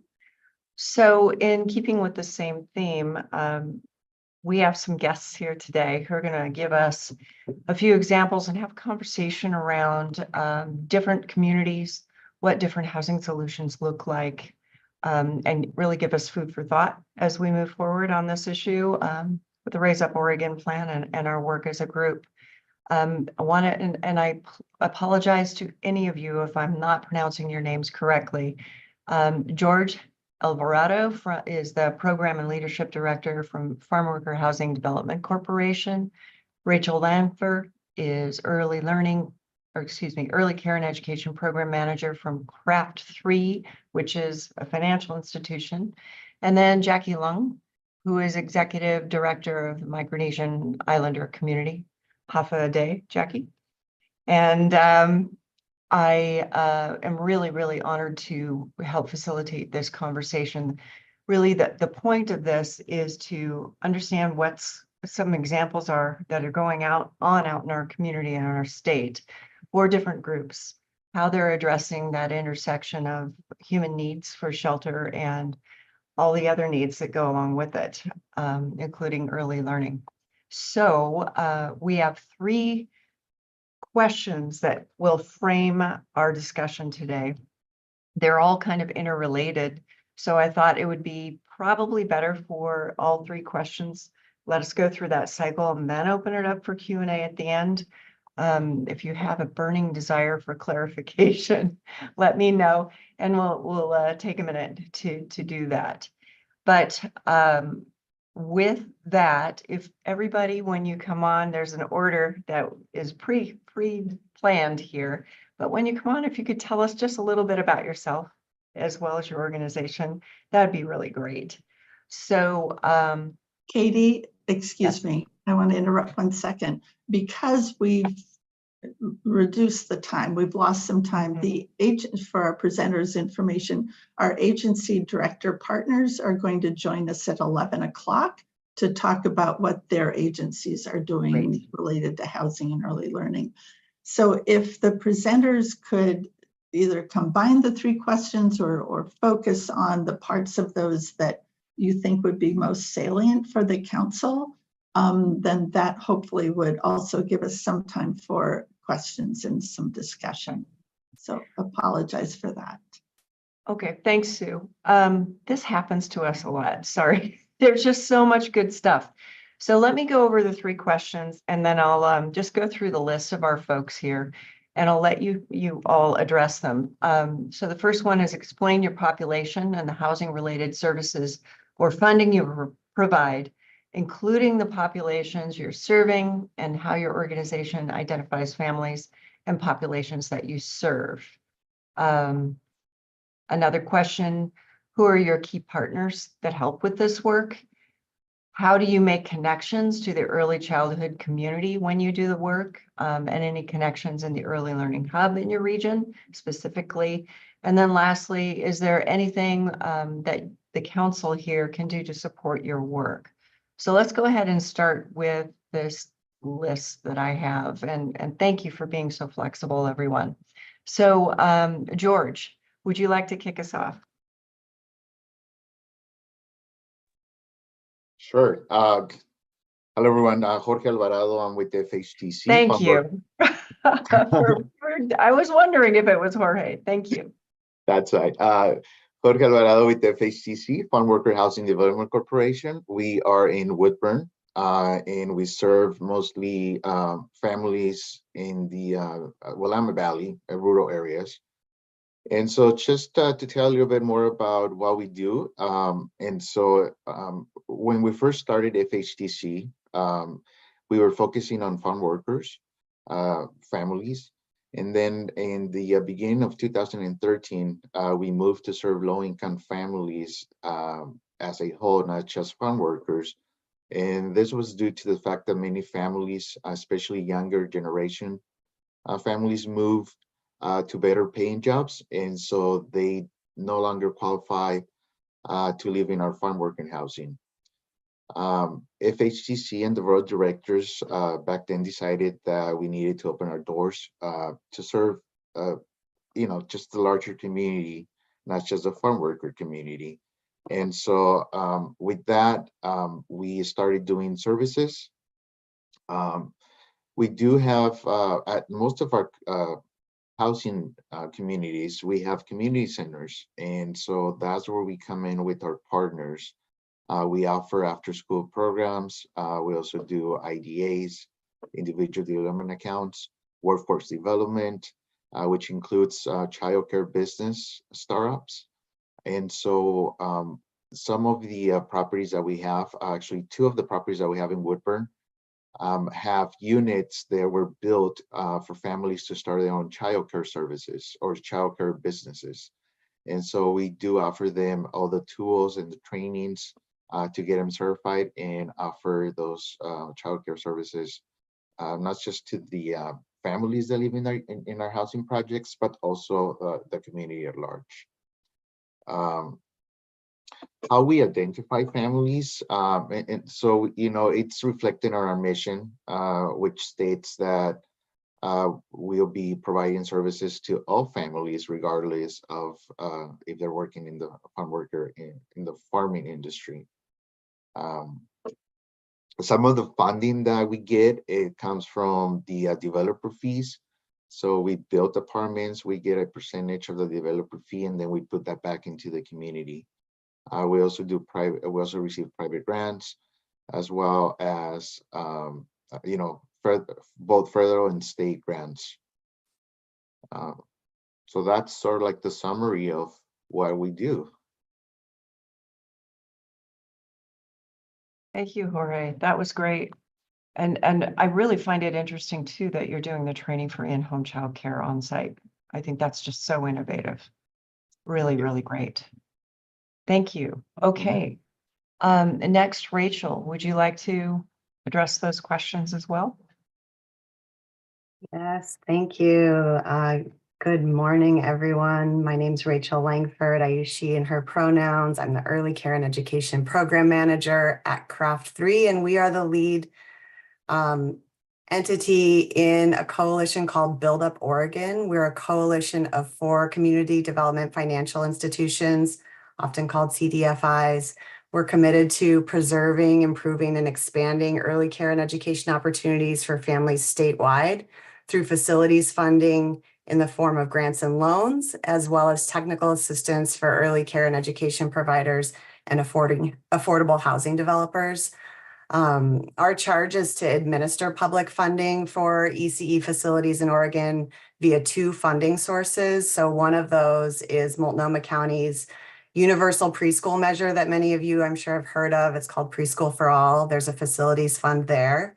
And the other is OHCS's CARE Fund that's dedicated to the co-location of affordable housing and childcare. And both of these funds have goals around expanding ECE facilities for diverse groups of childcare programs that serve families with low incomes, families that identify as Black, Indigenous, and people of color, those who speak English as a second language, and those located in areas with a high shortfall of ECE slots.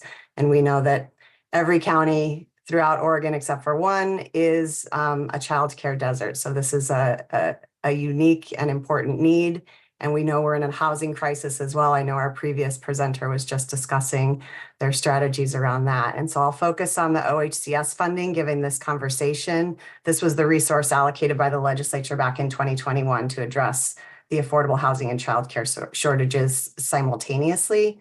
So from the legislature, there was $10 million of seed funding allocated through OHCS for the program. And we've initially structured the fund to create approximately 600 new and preserved childcare slots across Oregon over the course of 5 years. We anticipate this to be about 6 to 10 projects, so not that many projects.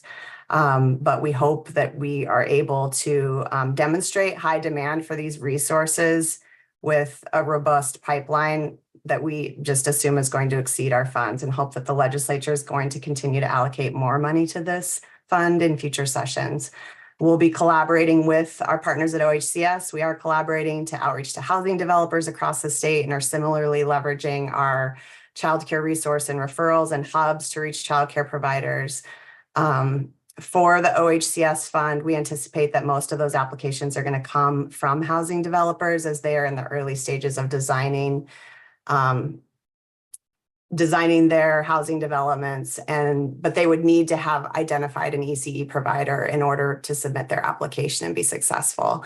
And for those who haven't developed or who have not yet identified a provider, we'll leverage our relationships via CCR&Rs and hubs to help make those connections. I'll stop there. Great. Very comprehensive. Okay. Lastly, where are you on my screen? There you are, Jackie. Take it away. Thank you first and foremost for hosting us today and for the opportunity to share alongside with my colleagues on the amazing work that each of us are doing. So Ranalim, Yokwe, Mongatin, Salung, those are all different ways of saying hello or welcome in the Micronesian languages, as well as earlier that you heard, have a day. So my name is Jackie Bian. I am the Executive Director of the Micronesian Islander Community. MIC, which is short for Micronesian Islander Community, is a 501c3 cultural specific nonprofit organization, excuse me, based in Salem, and we cover the entire state of Oregon. And we have a total of 8 staff, 4 who are full-time, 4 who are part-time. We serve Micronesian and Pacific Islanders, though the majority of our community are people from the Compact of Free Association. For people who don't know what Compact of Free Association is, or shorter known as COFA Compact, they're COFA Micronesians who are from the Compact of Freely Associated States, including the Federated States of Micronesia, which includes 4 island nations, includes Chuuk, Pohnpei, Yap, Washrai, Republic of Palau, and the Republic of Marshall Islands. And so these are individuals who are able to freely travel between the US and their respective island nations with just a passport and I-94. They're not a US citizen. They're not a permanent resident, but they do have status and are able to work, go to school, and own property. And primarily in terms of our funding sources, our funding is coming from foundations and a lot of government funding. And in the past, when it came to housing, we, especially during the COVID years, we had a lot of funding that were able to help pay for people's rent or pay for their mortgages. And that saved a lot of people from eviction at that time. I can't tell you the number of people that we provided food boxes to or grocery shopping. In our community, majority of people we're a very multi-generational household. So it could be from grandparents all the way to grandchildren, but we're also multi-family. So we could end up having 3 different families who live together, who are just trying to make ends meet. But also another consideration too is that there's a number of people from our community, when they come from the islands, they don't have the work history. They don't have the rental history because there's no such thing as needing to pay for rent. And the same applies for credit history. And those are the key common indicators that allows anybody to be able to rent, especially here in Oregon. So, and those individuals end up being stuck and staying with other family who can't put them on the lease because the landlords either said there's too many people, or they could also be living in subsidized housing. And so now, because we don't have that funding anymore, we're primarily helping people apply and identify emergency rental assistance resources, connecting them to eviction law attorneys, as well as finding other ways to keep them in their homes. And another exciting project that we're working on, we're actually in the process of, we bought land last year finally, and we're now in the process of being able to fundraise to be able to build 41 affordable housing units, all in Salem, and a cultural specific resource center space. And it's important to note that if we go to fruition, which is what we are planning for, this will be the first center community space for Micronesians on the continental US. So imagine that starting in Salem you could do that as a bragging thing. Otherwise, the other two places where there is a community center is in Hawaii and on Guam. And so this housing project will also include housing programs and wraparound support for anybody who is staying in the units. And we identify families primarily through word of mouth, referral from other agencies, but anybody who comes through our doors seeking assistance and help. Everyone is welcome, though we do provide programmatic language and support primarily to Micronesians and other Pacific Islanders, but we've also been seeing an increase in number of Spanish-speaking people coming to our events. So we've actually hired a part-time Spanish-speaking staff to be able to help us with interpretation and translation. As for our housing build, we have a private partnership specifically with AAPI, so Asian American Pacific Islander Housing Advocates, which is a group of realtors and developers working to identify funding sources to make this project work. We've also received funding recently from the state and from the city of Salem to help us utilize tax credits, property tax exemption to make this funding project moving forward. But what we're also experiencing is that we're kind of stuck because before you can actually build, you need to get a certain amount of investment funds to be able to move forward with development, to get permits and whatnot. And so that's the part we're stuck at right now because we're, again, a growing organization, but we don't have the collateral that some of the funders are looking for to feel like it's a safe investment, which has been a struggle that we are experiencing right now and moving forward with the process. And in terms of curriculum and how we envision with the early childhood community, we currently are trained for the Ready for K curriculum and the Opening Doors curriculum. And we've been offering the Ready for K curriculum now for about a year. There are other two trainings that we're in the process of getting completed in nurturing parenting, as well as a boot camp for moms workshop. We're also going to be offering, starting in the fall, another round of women's or parents and caregiver leadership training, specifically for Micronesian parents, usually mothers, and also caregivers, so individuals who may not necessarily be caring for their own kids, but caring for kids of others, to be able to join us and to be able to build their leadership. We're connected with the Marion Pope Early Learning Hub, and we offer, again, these workshops throughout the Marion Pope County as well as in Union County. And that's where we also have a full-time staff running programs primarily on their own. I'll stop here for now.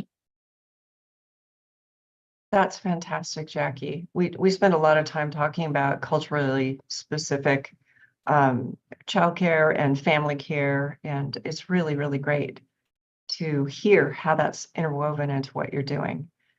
So we're got 10 minutes, and I just want to open it up for questions and give as much airtime to the rest of you to ask as we have. Anybody? Yeah, and we may be able to postpone the agency directors for a little bit if we want to, and yes, to give our panelists a little more time to make their comments and also time for questions. So moving target. Okay. Well, if I could, Jordan. Okay, Barry, why don't you go ahead and go first, and I'll go after you. Go ahead. Great, thank you. I'm deeply appreciative to all the panelists for your presentations and all the great work that your organizations are doing. My question is specifically directed at Rachel. amazing that you've brought these 4 CDFIs together to be a collaborative or to be creative and thoughtful about how to use public resources to build affordable housing that co-locates early childhood facilities. So I really have one question. One is, what are the challenges you're facing in administering that? Actually, it's more than one question. I apologize. I just lied. So what are the challenges in administering it? And then 2, if the legislature was to make a new investment in the next session, how would you want to see the law change to make it more amenable to execution and development? Thank you so much, Barry. And I'll be honest and say that we are so fresh and new in our endeavor here. We spent about 6 months as a collaborative ramping up the design of our program, and we just launched it in April. And one thing I didn't get an opportunity to mention is that, we have these 2 funds, and we have 5 years to spend this first investment from OHCS. And we want to be, and we know that these are long-term projects. And then we have this pot of money with Multnomah County that's a bit on fire, in that we have an initial investment. We have funding each year that comes through that, and it's about $16 million of funding each year. So we just launched, and we're trying to administer as much of that funding after launching before the end of next month, which is the end of the county's fiscal year, as possible. So kind of by design, we have focused in our initial, at launch on Multnomah County, while beginning to build the pipeline a little bit more slowly for the affordable housing projects. We anticipate being able to turn our focus more fully in the summer to the co-location work, with the goal of building that robust pipeline so that we can make a strong case to the legislature. And I think what we know right now in terms of barriers are, well, we'll just say it, the prevailing wage requirement is challenging when it comes to what that triggers for the entire cost of an affordable housing development. And having worked previously for a housing authority for 10 years, who wanted to do a lot of early childhood work, we know this is something that stands in the way. And so that will be an ongoing challenge. It's great to bring money for the early childhood component to the table, which is largely what this investment is about, funding the early childhood portion. And then OHCS and Network for Oregon Affordable Housing are leveraging some additional dollars for the housing side, but it's not enough to offset the trigger of prevailing wage on those projects. And I think what we're hoping to do as this program matures and we build it out is to look, even though it's not a lot of projects with this first round, we want to get a nice mix of geographies and types of projects so we can learn as much as possible about, ground floor commercial space in perhaps a more urban environment versus a more rural environment, as well as what does it look like to focus on in-home childcare, and are there how do we work around that prevailing wage requirement with different types of designs within buildings and phasing of projects. And so look forward to coming back or sharing updates as we have them with this group about how we understand this resource as we spend it, and are able to make a strong case to the legislature to keep investing in it. Thank you for that. Appreciate it.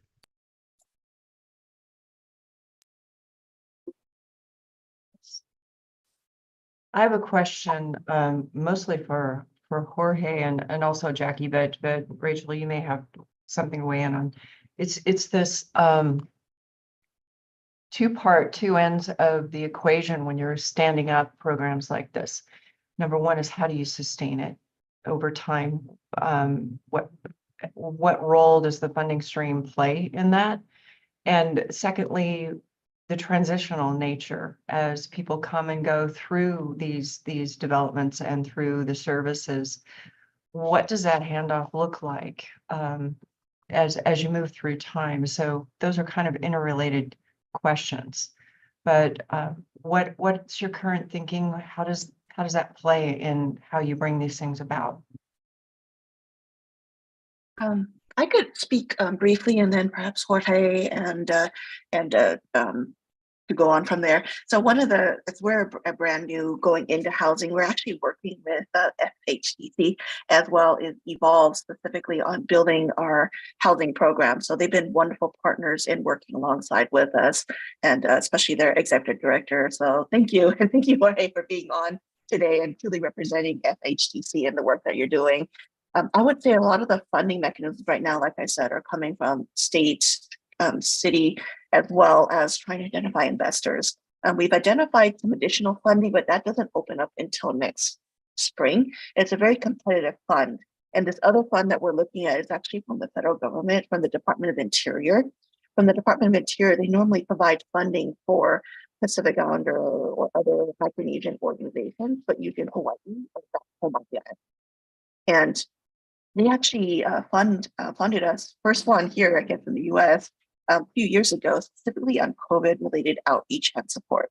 And we're going to be applying again, but specifically asking for housing funds at the start towards putting it towards investment of our build. And again, this is our first one that we're starting with, and it won't be the last. Our goal is to also build another one that's going to be on the eastern side of Oregon, because we do have a large population, specifically in the Grand/Island City and Union County. And we want to, and it would be remiss if we don't ensure that we have support for our community, no matter where they're located, whether it's here in Salem or all the way to Eastern Oregon or even on the coast. So what we are working on, besides identifying funding sources, is asking for help with identifying additional funding sources that could keep our work going. I mean, we can't do this without funding, that's for sure. And the only way that we could do this is with working with partners as well as other entities that could continue to help build this foundation, so we can ensure that our families will no longer be unhoused, or those who are tough to house because, again, of evictions on their records, or because they don't have the rental history, or they don't have the credit. Our goal is to help sustain that, but also build those individuals so that they now could build credit. They now have a rental history, and that we don't expect them to live with us forever. We want them to be able to be financially well and have financial literacy. So when they're ready, they could actually go and find property that they would be able to purchase and become homeowners. Thank you, Jackie. And so, for us funding, again, we're affordable housing builders. And so a lot of the funding that we get to support the services is through our developer fees. We do also get some public funding, such as Oregon Housing Community Services, USDA. And when it comes to private, we do a lot of foundations, partners in the industry as well. And so, one of the challenges that we face is that most of the families that we're serving are either low-income families who, don't make enough money to move out of the properties. But we do have an in-house community, sort of like a community asset builder, which helps families transition into becoming more independent and self-sufficient. And so we do have a program that helps them prepare themselves to become homeowners. And so, if it takes 3 years, then they'll be working with one of our counselors who will be guiding the families from the beginning to the end. For those families who are ready to move into homeownership, we offer them a down payment assistance. And then we also do our IDH accounts, which, match, they get their savings match up to 5 times. One of the challenges that we are seeing is some of the residents that we serve, some of the families don't qualify for a traditional mortgage. And so they have to look into an alternative option, which is the ITIN mortgage, which has a larger interest rate and a larger down payment requirement. So most of the families have to come up with 20% down instead of the 3.5 for an FHA loan. In addition to that, we also help families who want to start their own business. We have partners with such as Merit, who comes into our properties and provides those services to the families. credit building, it's another option. We do have a connection with families can enroll and start building their credit when they pay their rent on time. It gets reported to the credit bureaus. It is a free service to our residents. And then lastly, we also have a mortgage payment assistance to the state of Oregon. This is for families who own their home, who are in the process of being evicted or foreclosure. And so they come to us, we help them through navigate the application process.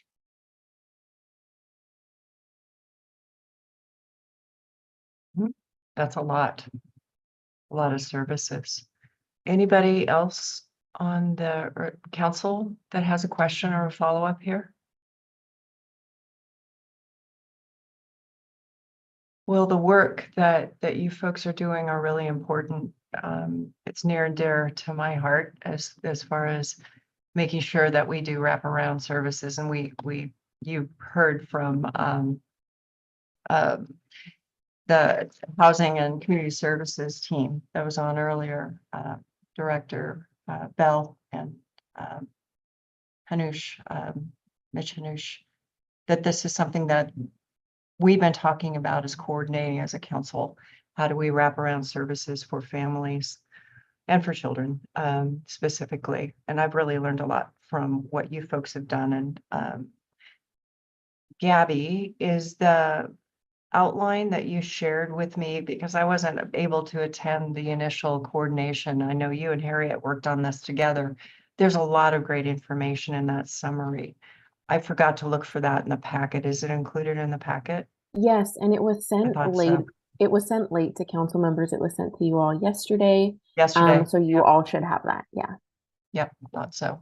Lots of great information and just some background there. And Sue, I'm imagining that we are queuing up for the next round. So I just want to thank each of you, Jorge, Jackie, and Rachel, for coming and just sharing your stories with us. And I would invite you to interact, ask us for anything that you think that we could do that might make your lives and your work more smooth. So thanks so much. And I see Ruby has her hand up, so. Oh, she does? Oh, I thought she did. I think she was just clapping. Yeah. Okay. Got it. Okay, super. Yeah, thank you all very much, and thanks for the work that you're doing. Absolutely. Thanks for having us here. Yeah. Thank you. Thank you so much, everyone. So let's move to our agency directors and partners who are able to come today. And Alyssa's here, but she said she will cede her time to other agency directors, and we'll just see if we have time, Alyssa, for a DELC update. Is that the way you want to do this? I don't think there's much left to share on a DELC update, aside from kind of legislative days and strategic planning right now. If there's any questions folks have, I'm happy to answer those if there's other bodies of work folks are interested in. Okay, well, I think we'll hold, since you stay with us. Let's move to the agency representatives who are on the call, and then we will talk to Alyssa later if we have time. So I know that Tennille Weatherall is here representing Dr. Williams from the Department of Education. Dr. Williams had another commitment, and Tennille, we really appreciate you being with us again. Tennille's a longtime attendee for ODE, and you may remember she even went to Bend with us for our retreat, which, am I right about that? Or did you get sick? You got sick, didn't you? That's right, you were on the original list and then you got very sick and zoomed in. Anyway, Tennille's a great partner. And so she will be representing Director Williams today. So Tennille, we'll turn it over to you. Yeah, thank you so much, everyone. It's lovely to see you all again. My name is Tennille Weatherall. I'm the Chief of Staff at the department. Happy to be here, and Dr. Williams sends her regrets for missing your meeting. Important topic today around homeless, houseless students, children, and infants in the our youth in the state. And as we intersect with that in the education sector, we find that there isn't a lot of programs or supports in our realm. So we've been doing a lot of research and trying to figure out what those intersections are. Right now, we have the McKinney-Vento program, that small federal grant that ensures that children and youth navigating houselessness or housing instability are provided a free, appropriate public education, despite the lack of a fixed place of residence or supervising a parent or guardian. So this includes our birth to 21 population. There are no state funds allocated for education of homeless students at the Department of Ed. As a result, McKinney-Vento is the only stable funding source where the purpose is to remove barriers to participation in school for those who have housing instability. We do have an additional $700,000 in competitive grant funding to support our communities who serve large populations of students and families navigating housing instability, but that's the only extra funds, and it is still federal. It does require that every school district in Oregon have at least one designated homeless student liaison to provide direct assistance to homeless families and unaccompanied youth. And what we also have seen in this space is, because it is so limited and because the dollars are so limited, we've been wondering what levers we can pull. What does the data say? How do we respond? Or are the responses working? And so our Office of Innovations, Education and Improvement is working on a 3-part research brief, which we're happy to share once we're published, on the longitudinal impact of homelessness on student education. I asked for just a quick overview of what they've come up with so far so I could share with you today. And their primary finding is that we found that prior to students' first formal identification of housing instability, young students were already displaying signs of needing additional support through lower scores on statewide ELA and math assessments, lower attendance, and decreased likelihood of being academically on track in 9th grade. There's evidence indicates that there's a gap between those experiencing housing instabilities and those that did not was widening both before and after their formal identification. So the team is just really noting that all of the layers of trauma and difficulty and the context around what leads you to the housing instability is part of the impact of those academic indicators. And so we're seeing it along the pathway to having housing instability. And at that point where they transition into housing instability, we actually don't see a large jump in the academic skills of those individuals. The gaps still exist. They may continue to stay, to not gain at the rate that we would hope them to, but there are no additional large impact after that point. We believe that the current strategies in McKinney-Vento are not sufficient without addressing the underlying stressors that precipitate the housing instability, which are impacting student achievement years before their formal identification. So while we have these strategies and it's great, it's also just not addressing what we know we need to address, or what we think we need to address for students as they experience housing instability. So that fact that we know housing instability doesn't occur in isolation is really important to us, as we've identified in our briefs.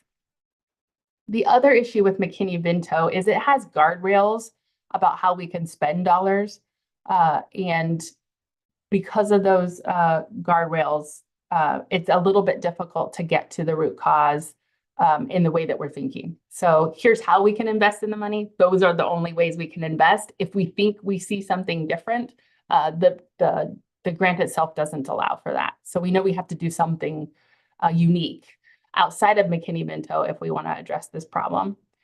We also are recognizing that the large staffing shortages and the turnover in schools is impacting the ability for us to do McKinney-Vento really well. We have 127 out of 197 new superintendents in the state of Oregon. So when you think about that number, you're thinking about that great program that has some, has some roots with current leadership, staff turnover, administrative turnover, and we lose ground at a time when we just can't lose ground with our students who have housing instability.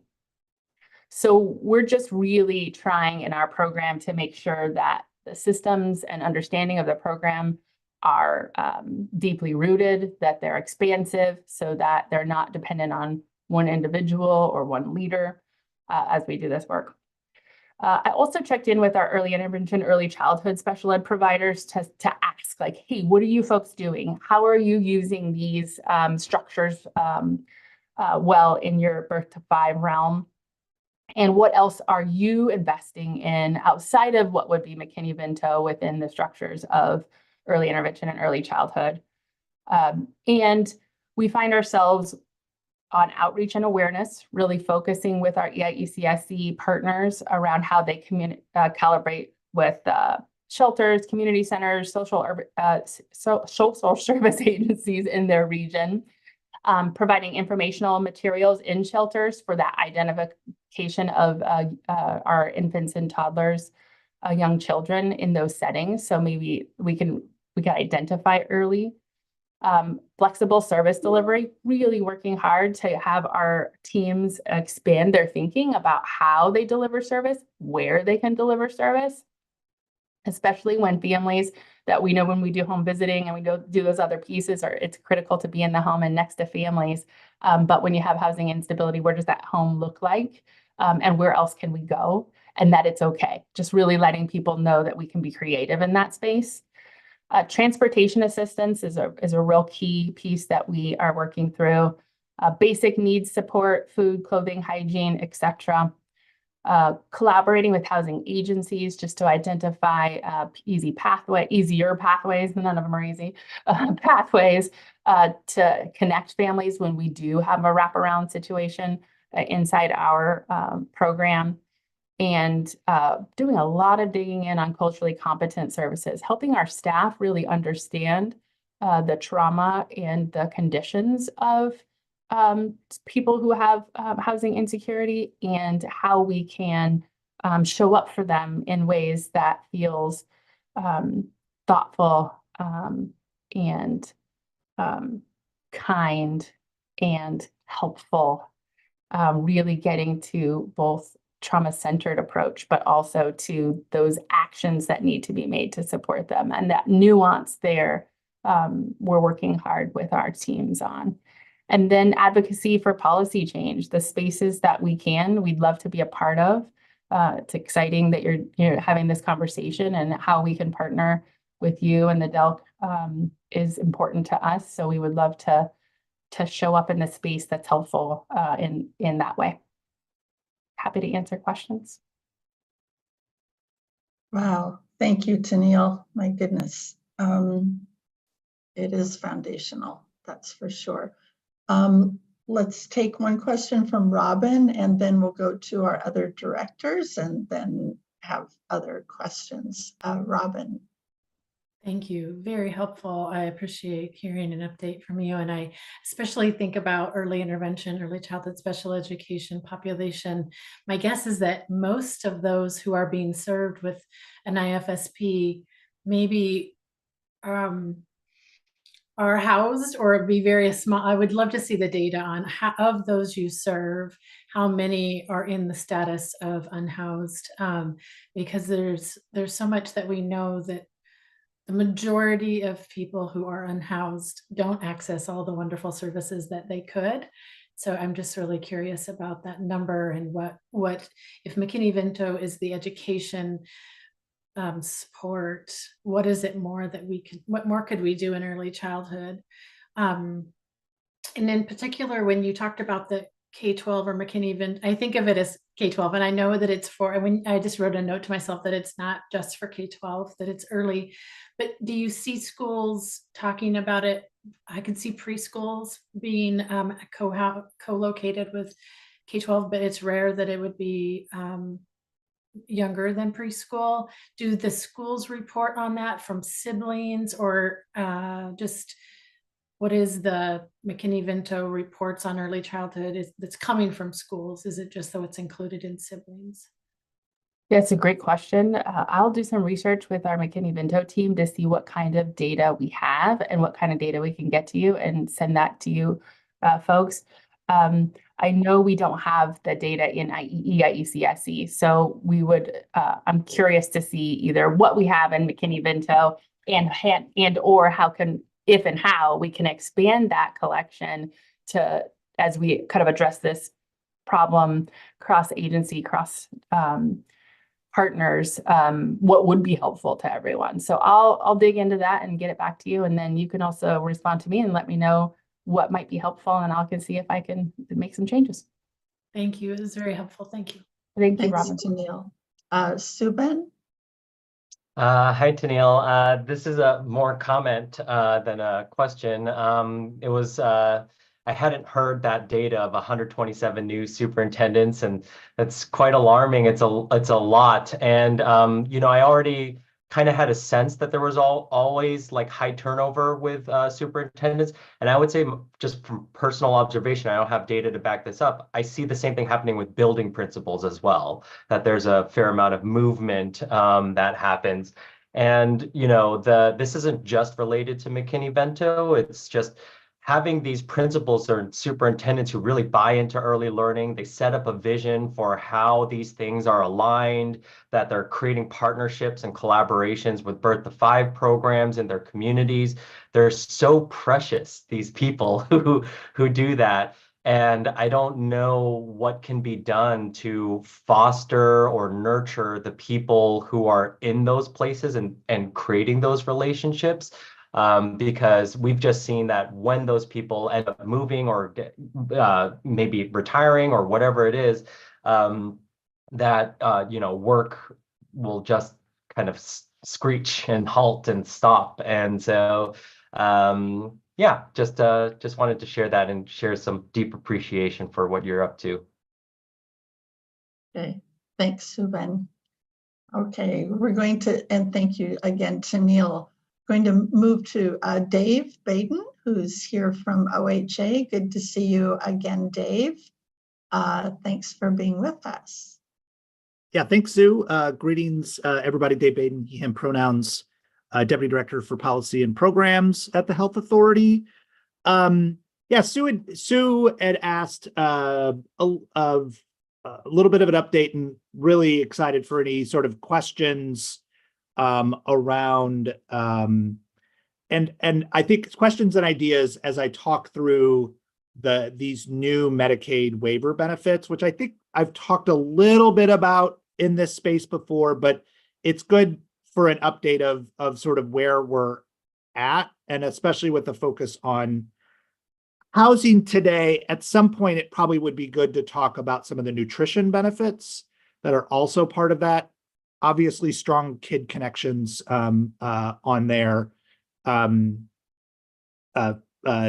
sort of to go into. So, but I'll focus more on the housing pieces and how we're working on rolling this out in a, you know, it's going to be, it's always fun to start a new program. It's always fun to start a new program in Medicaid. Because Medicaid is not the least complicated of state federal programs that are out there. It's even more fun to start a new Medicaid program into a whole new set of providers when you talk about housing and public housing, and how you know, housing authorities, community action agencies, and others that do housing locally, how to talk about Medicaid in that space, because it's a scare. Medicaid is scary. And it's scary, rightfully so, because it's complicated. The billing is complicated. Ask any medical provider that works in Medicaid. I'm sure their first love is not all of the stuff that comes with being a Medicaid provider. So how do we open up a new set of benefits, take some of maybe the good parts of Medicaid and not duplicate a medical system into a housing environment, but really work about bringing these areas together in doing that. So that's kind of our goal, and roll out, convince CMS, this is a demonstration project, convince CMS that this is an important part of Medicaid, should be maybe standardized and should be part of state demonstrations and state plans going forward. But that's a little bit of what's ahead of us. I think all of us would, there's been enough studies about the importance of social determinants of health. And if you fund upstream, you have less cost and concerns downstream in the medical system. Well, we're sort of bringing that to scale a little bit, and having, frankly, more money to do this than we've ever had before as a state. We have $1 billion to implement these new health-related social needs, which, when I say that, think social determinants of health type services. There's 3 main things that we're focusing on in the health-related social needs areas around housing supports, which I'll talk more in detail today, nutrition supports, medically tailored meals, a veggie sort of prescription program. Some of these exist, but it's providing a little bit more push and a dedicated funding source to that. And then a climate supports program. That one is actually live now. And that's focused on trying to allow CCOs to proactively reach out to members who meet certain qualifications to see if it makes sense to have a climate device. This could be an air conditioner. It could be a small refrigerator to store medications. It could be some sort of generator or other piece that goes with that. So that's happening now. We have delivered and installed now over 100 air conditioners across the state, mostly through CCOs in that work, but we've got a lot to go there. So today I want to talk about the housing supports, and just really interested in, I think we've talked about sort of the links of the early learning hubs. I think there's a lot of growth areas here that are available, and we want to get this thing started and grow from there in this piece. So I'll detail a little bit of what is coming with the housing supports and how we're generally rolling this out. So starting November 1st of this year, we are starting a housing support benefit. Now, in developing this housing support benefit, there are a lot of populations that would be eligible, that we asked for CMS for eligibility, including, and these are populations generally that are going through some major transition in their life. Those that are aging out of the foster system, those coming out of a carceral setting, those that are duly eligible for Medicare and Medicaid. So seniors that are, sort of at sort of most risk with poverty, those that are houseless, or those that are at risk for houselessness. Where we're starting, and this will not be necessarily where we end, is a focus on the housing benefit of those that meet a definition of being at risk for houselessness.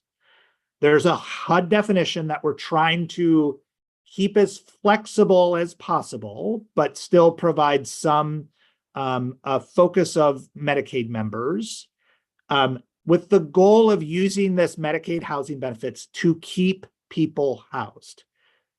Really, our estimates of how many people meet this definition across the state, these could be, families, kids, individuals that are Medicaid members that could meet these definitions. These are people that really are just that one step away from becoming houseless. There's a whole lot of ways that someone could meet that definition: couch surfing, not having sort of a same place that they stay month after month or week after week. There's different things that the definition talks about, but our focus first is there. Understanding that through the legislature, through governor's initiative or on homelessness and houselessness, there are other focuses really going on shelter growth, trying to build more capacity and more support for those that are houseless. We really want to complement the things that are happening. And honestly, the spot where the governor, through our work, really thought that the waiver, the Medicaid money could be helpful is on those to keep them housed. Lots of recent studies about if you're able to catch people before they become houseless, in some cases with not a lot of money or a lot of support, you may prevent them from ever becoming houseless. I mean, the amount of interviews that have happened, there was a great UCSF study that talked about and looked at if only someone would have had $500 at the right time, they would have not lost their lease. So what this new housing benefit opens up, it does open up the ability to pay up to 6 months of rent.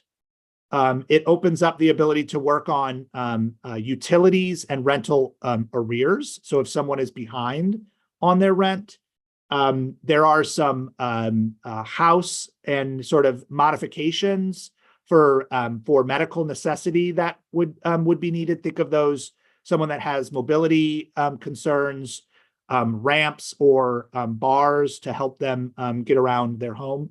All of that is now possible being paid for by Medicaid. So where we're at is a strong focus with our coordinated care organizations of building the right networks between the CCO and community-based organizations, housing authorities, about who would actually deliver these benefits on the ground. These are going to be the same places that are doing housing work now. This is not some magic new Medicaid network that is going to start implementing housing. These are the community action agencies, the community-based organizations that focus on housing.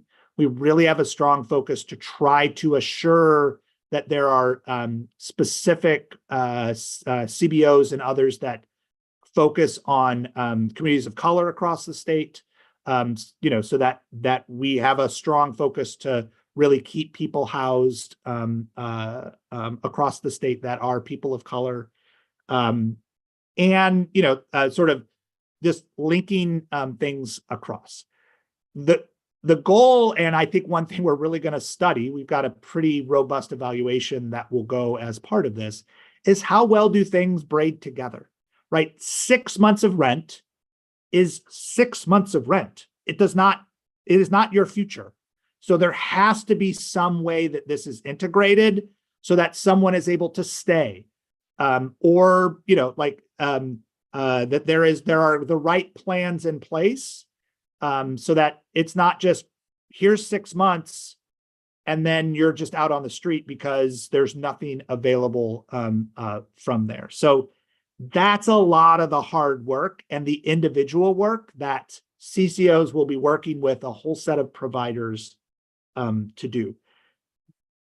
There are, I think I said that, trying to figure out sort of who might be eligible and how many folks would be eligible. Our guess is that there's around 100,000 people in Oregon, Medicaid members, that would meet this definition.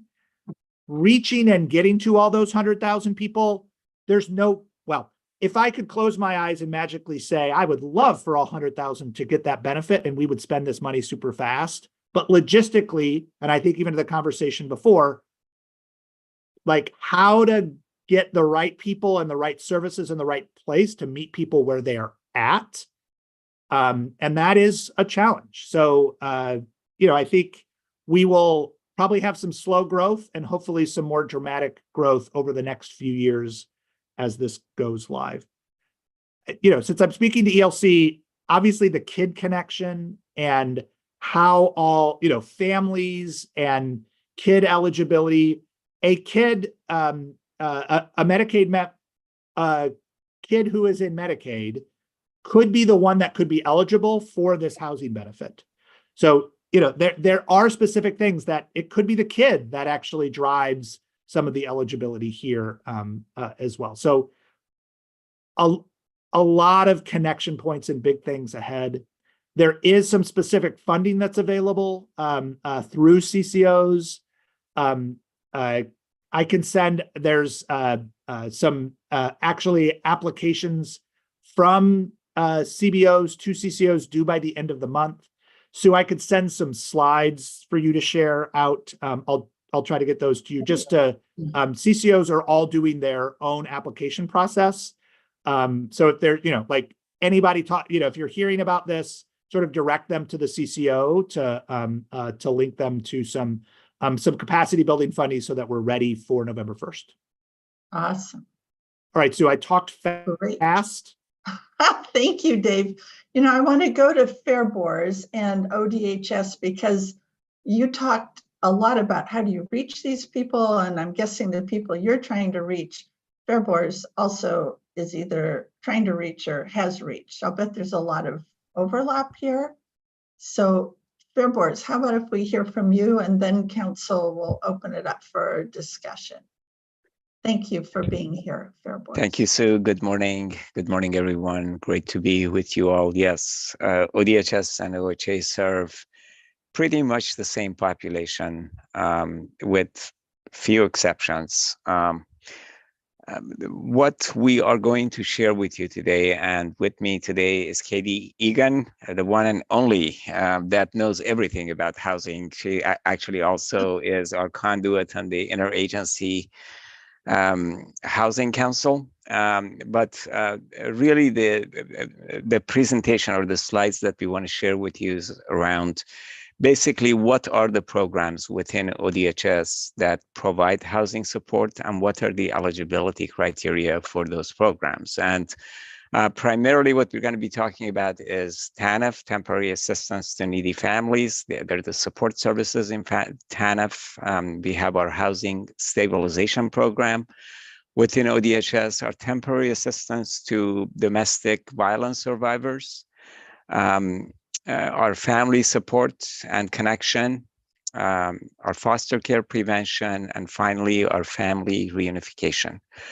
One of the things that I wanted to highlight is all that we're going to be talking about is really just responding to the symptoms. These do nothing about addressing the root causes of homelessness, which is way broader than anything that we can talk about today. Again, when we go back, and you might remember at some point we presented our Building Wellbeing Together initiative with all of you. Ultimately, to address these things, we really need to be looking at families and children with a holistic perspective with all of the needs that they have. And housing is naturally one of the critical needs that we observe in all of the programs and all of the population that we serve is primary in one of the primary components of well-being. So I will turn it over to Katie to walk through these various programs and talk about what is the program, what is the connection of the program to housing support, and then what are the eligibility criteria, and we'll try to be brief. Go ahead, Katie. Great. Thank you, Fair Boars. Welcome, Katie. Thank you so much. Thanks, Fair Boars. It was a very kind introduction. I just want to preface by saying I don't know everything about housing. The world of housing and homelessness services is so huge, and I'm learning every day, but I do know a little bit about ODHS programming as it relates to housing supports. And I want to just provide you guys with a brief overview of kind of some of the connections, particularly with families with young children. And I will say, just given our time constraints, I'm going to try and be pretty high level. But if folks have questions or want to dig into any of this a bit deeper, super happy to address those at the end. Or if folks want to reach out to me afterwards, really happy to dive in with folks and talk more about it. Next slide, please. Perfect. So as Fair Boars mentioned, our programming our housing support programming for families falls into two primary buckets. So the first are programs that support families who are receiving or are eligible for TANF benefits. And so these are some of our families that we support who really have the highest needs in terms of lack of economic stability. And then the second bucket of programs includes those that are intended to reduce involvement in the child welfare and foster care system. So I'll kind of talk about them within those two frames. So I think most of the people on this call are probably familiar with TANF. It's our Temporary Assistance for Needy Families. It's a federal benefits program that provides temporary cash assistance to families who are living in deep poverty. In addition to their monthly benefits, TANF recipients can also receive support and service dollars through ODHS to address emergent needs and economic shocks. So that can also include cash assistance for things like housing or transportation. Support services are limited to $3,000 over a 3-month period. So just want to flag that these are not really intended for ongoing rental assistance, but these funds can provide support to address immediate needs in the short term while families and providers who are serving them secure longer term supports from elsewhere. Next slide. So the Housing Stabilization Program assists families with low incomes who are either participating or eligible for TANF. And like the TANF supportive services, HSP supports are short-term and limited to 4 months in duration. Services are delivered through Oregon's 16 community action agencies, who then deliver the services, which can include financial support for move-in costs, rental assistance, eviction prevention, and utilities. Next slide. And then the last TANF Hey, related Katie, program. can Oh, yeah, you go ahead. also very briefly cover the eligibility criteria as you walk Oh, through these? Thanks. You don't need to go back. Just go ahead. Yeah, absolutely. And a lot of, for the ones that I'm talking about now, a lot of the eligibility criteria are really overlapping with the eligibility criteria for TANF. So for housing stabilization, for example, if you are receiving TANF benefits, you are eligible and you are prioritized for services. And then there are a couple of additional eligibility criteria that are listed here on the slides. So for HSP, that is having at least one dependent child, which also overlaps with TANF, being unhoused or unstably housed, having an income less than 250% of the federal poverty level, having resources less than $10,000, and then also being a qualified non-citizen or having citizenship. Next slide. So the last TANF-related program I'll talk about is the Temporary Assistance for Domestic Violence Survivors program. And we love an acronym, so we call this TADVS. TADVS is a TANF-funded program that does essentially what the name implies. It provides temporary financial assistance to families and pregnant individuals who have a current or future domestic violence concern. Approved survivors can receive up to $3,200 in financial assistance, although that amount varies depending on each survivor's needs. And also, they are primarily used kind of in that moment when someone is fleeing or stabilizing from their domestic violence situation. These payments can be used for a variety of needs, but also can include housing supports. And again, the eligibility overlaps with TANF, but then you also should be a pregnant, or you should either be pregnant or a caregiver relative of a dependent child, and then also meet the income limits for TANF. Next slide. So I'm now transitioning over to some of our programs that are related to child welfare and foster care prevention. And some key context for how this relates to housing is that research has demonstrated that poverty and its ripple effects, which include housing instability, are key drivers of child welfare system involvement. Preliminary evidence suggests that even modest economic supports can stabilize families and alleviate the need for intervention from ODHS.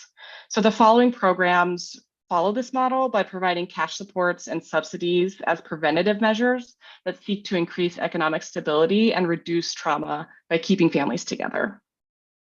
So this first program is Family Support and Connections, and FS&C, as it's also called, provides community-based child abuse prevention services statewide.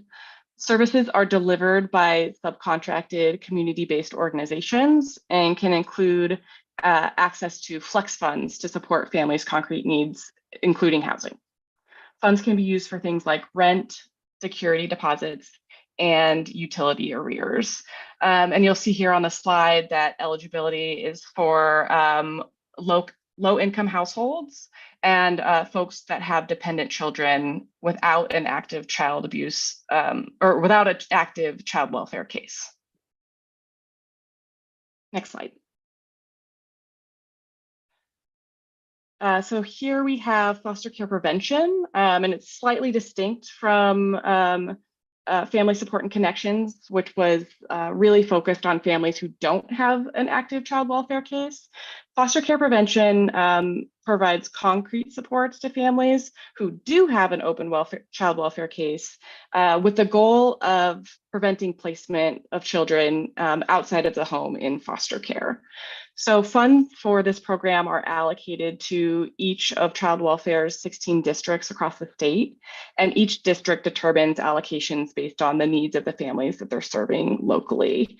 And again, any family with an open child welfare case is eligible for this program. Next slide. So lastly, we have the Family Unification Program, also known as FUP vouchers.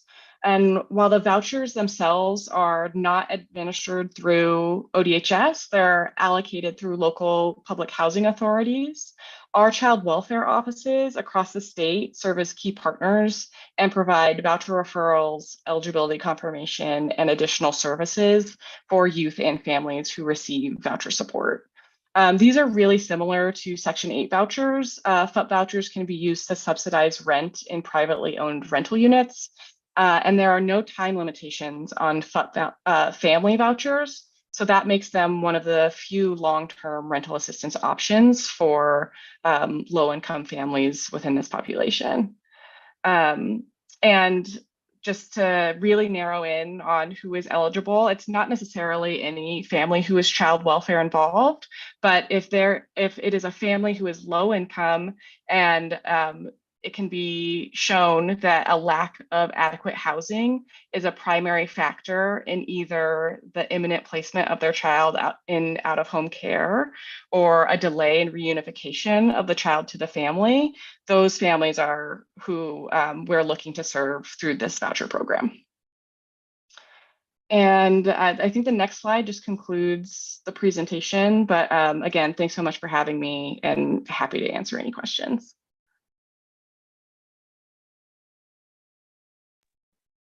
Wow, thank you, Katie. So we'll definitely open it up to questions. And I think since we still have Tennille online and I think Dave is still here. Did Dave? I'm here. There you are. Yep. Sorry, hard to find who's on where. And Dave's here and Fairboards and Katie. So we'll open it up for questions and have a great discussion. So we'll start with Marie. Hi, thank you. Thanks everyone for your presentations today. And Tennille, it's good to see you. Just a couple of thoughts, I guess, that come to mind when hearing Tennille's presentation and then followed up by Katie and Dave. You know, oftentimes school staff, and I know I'm speaking K-12, but I think it extends to early too. You know, families, they have that relationship. And so oftentimes they are community navigators and helping pair up with resources. So I'm really wondering how we're integrating the information and resources available through the variety of programs we've heard about today and more. To sort of those frontline staff in schools so that they know how to direct families in a way that's beneficial. Thanks.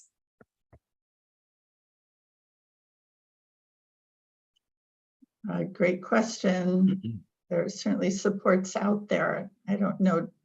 Yeah, Sue, I'm Tennille, happy to, yeah. I'm happy to at least start. I mean, there's, I mean, it's such a good question because I could now spend 15 minutes talking about the variety of OHA programs that happen in schools, a push to try to get sort of Medicaid more into schools with school-based health centers and opening up opportunities there. So there's a lot of other programs, but Marie, to your question, we clearly, as a system, state, local, others, how we are giving enough and the right information so that there is an ability to do something when a child comes in and needs that, needs certain types of support. I'm not going to sit here and say I think we've got an answer for that. I think it's a microcosm of, I think, a lot of the disconnects and silos, and Fairbourse and I talk about this a lot, of social and health services, and of a place to do better. I think we would be all ears of ways to think about doing that, because I think it's like, I don't want to come sort of program first. Like, I feel like that's how often we enter these conversations. It's like, oh, look, here's 5 more programs that you can access. And meanwhile, that school principal or health administrator or someone is like, I stop. I can't do this anymore. So, like, we've got to figure out a more person-centric and a way for people to get information going. I've got this problem. Yeah. Where do I go? And how we sort of approach those things differently, we're not super great at it. I know Fairbourse, this is part and parcel in sort of his ethos of wanting to improve. Yeah, and I would just say too, maybe I'm answering on your behalf, but I know where we are in rural is declining enrollments. And so if we're asking staff already taxed and being asked to do more in schools to add this to their list, that seems unreasonable to me. So I'm just trying to wrap my head around, there are all of these resources and you all are, you have all this programmatic work that you're doing and it's great. And how do people know it's out there? How do you make sure to make those connections, especially when you literally have a captive audience in students in schools and those staff with those relationships? So I don't know, Tennille, if you want to respond to that at all, or Fairbourse. No, I thank you for the question. And I think it's an important one about how we implement any project at the department and how we help our liaisons with the best practice guidance of how they infuse their information and training into the school itself and the community at large. We do have some resources that we help support and provide in terms of flyers and, items to put on walls in counseling offices and things like that. The activities and those relationships between what we suggest that they do in their school system, I don't personally know, but I'm happy to connect with folks to figure that out. And I'm also wondering, and we all have team members that meet agency-wide and in the enterprise to figure out how we connect our liaisons to other partners. So those are some of the things I'm thinking about, and I'll go back and connect with my team to learn more about. I would just briefly add, thank you for the question. Someone needs to understand the full needs of the child. Someone needs to understand that, and we don't currently have that. Right now, we are basically having point interventions. I'll give you one example. I was talking to an independent living provider. Quite often, we become myopic on numbers, and we chase those numbers, and those numbers are not what's going to get us to the whole need of the child. So when housing becomes the goal and the outcome, we can give a voucher to someone in independent living for a child who should not be living by herself or himself in a structure without guided support. And that is what that child needs most. And I mean, this is a true story, you know, one of our independent living providers, where ultimately the child is living by himself, does not have the support and the guidance that he needs, and he ends up with all of the drugs and substances that are around. And our focus should be on what does this child need right now in addition to housing. Is it, you know, especially as a, you know, spending 9 years in juvenile justice and being fully aware of the developing brain all the way and even past age 25, there are a lot of decisions that children and youth cannot make for themselves. So I think, Marie, you point out a really essential point that currently we do not have a solution or a good answer for. The answer in that, and I've oftentimes talked about a portfolio of well-being that follows an individual, whether it's a child or an adult. And within that portfolio, the variety of the needs of the child or the adult needs to be addressed. Hopefully, we are moving toward that. I have a lot of hope in the 1115 waiver as the first attempt to really bring us together. It doesn't include all of the elements, but at least it's a start so that we can work better together with the, we do have staff in schools, and you know, that's a different story, but especially as it comes to child welfare, there's a lot of stigma around either being involved in child welfare or calling the child abuse hotline that results in removing the child. So a lot of work to do in order to really connect systems together. Okay, thank you, Fairboards. Let's go to Ruby. Thank you so much for the presentations.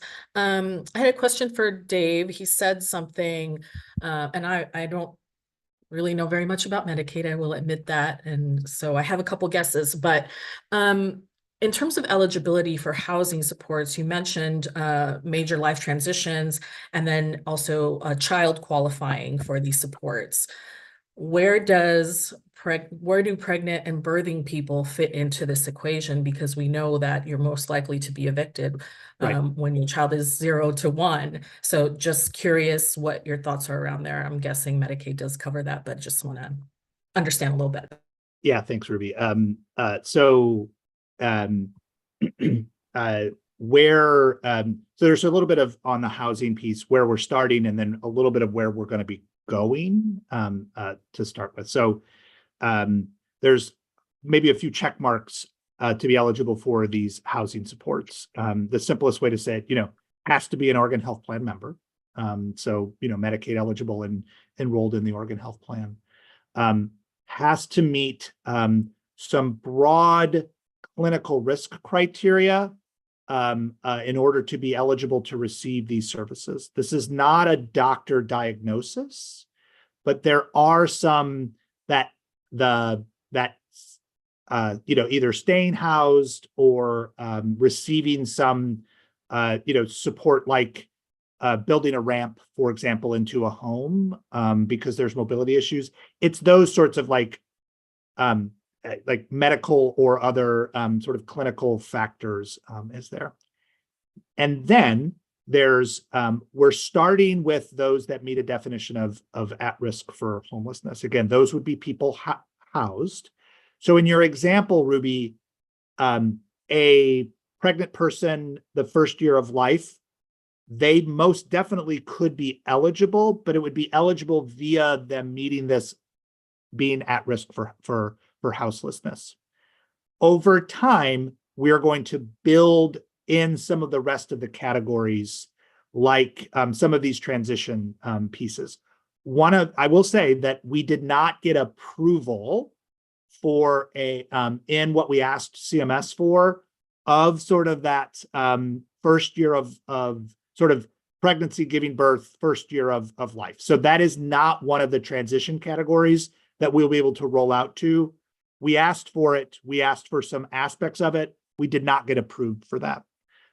So that will not be one of the things, but there are others that we will roll out to that have, I think, other pieces that will sort of associate into those. There could be other transitions that people will be going through in that piece that where they would qualify. So it won't be as direct, Ruby, as maybe you or I would want it to be, but there will be some catching people as we go through it.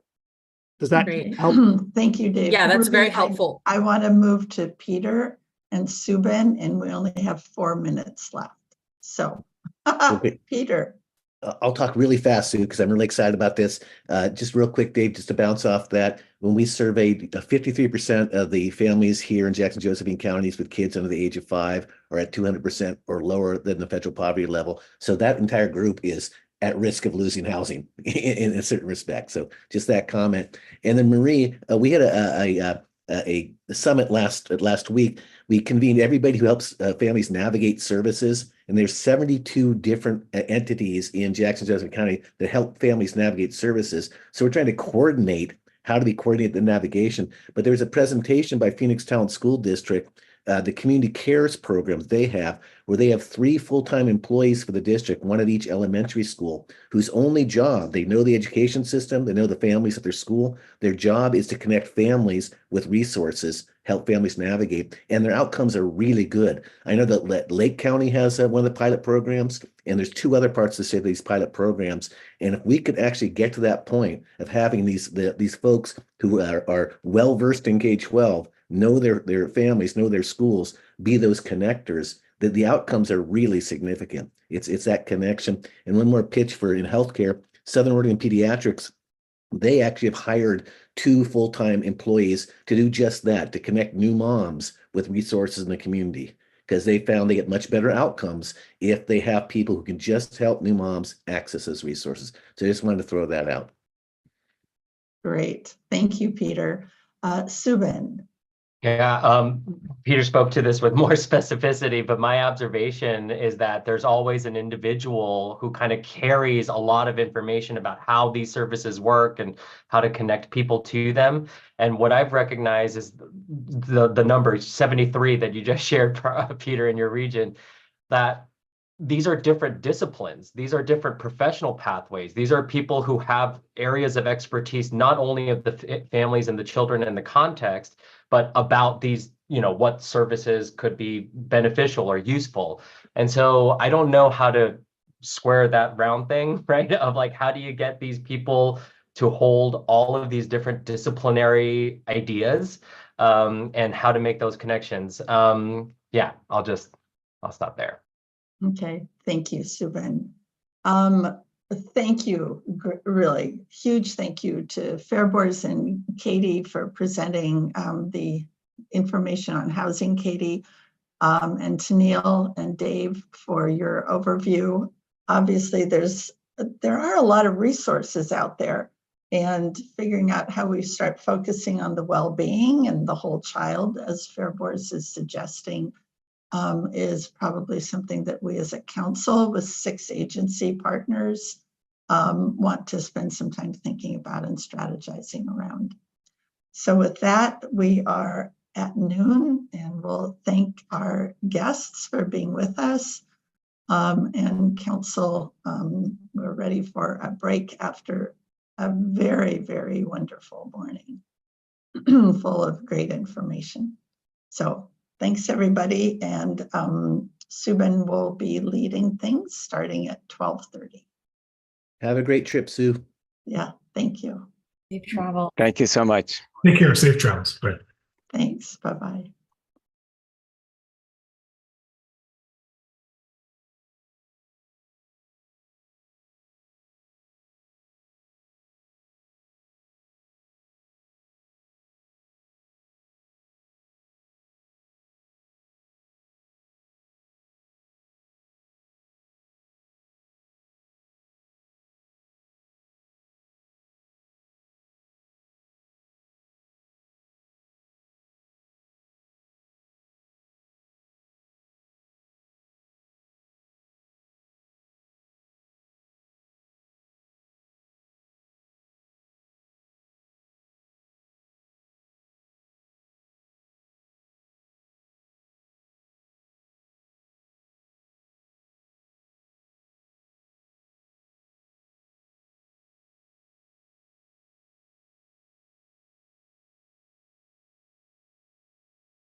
Okay.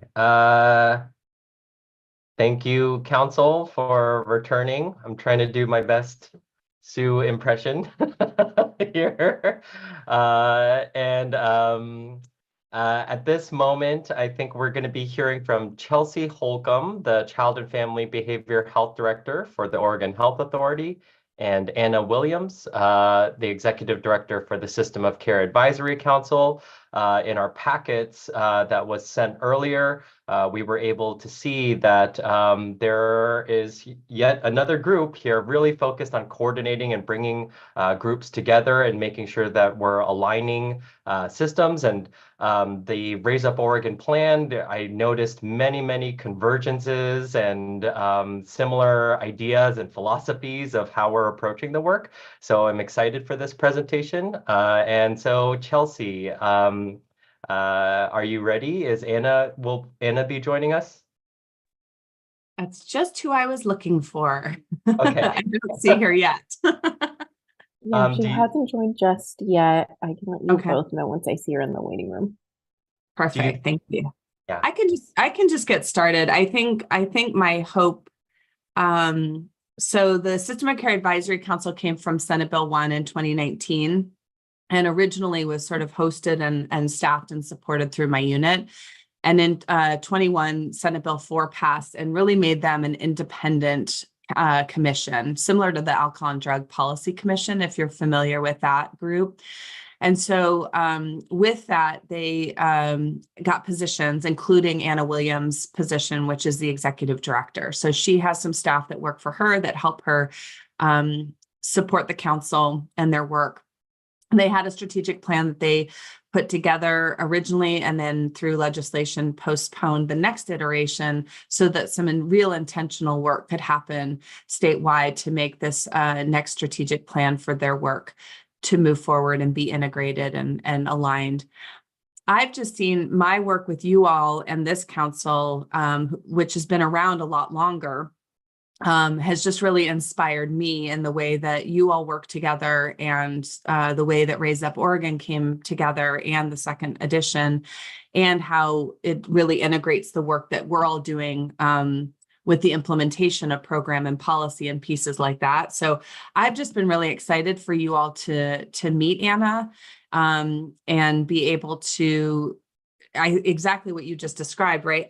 How do these two councils align and integrate their mandates and really look at that cross-system ability so that the System of Care Advisory Council isn't taking on what you all are focusing on, that you all are fully aware what they're taking on, and really elevating the young children and their families in both plans. So that was my excitement about this time and you all to meet Anna.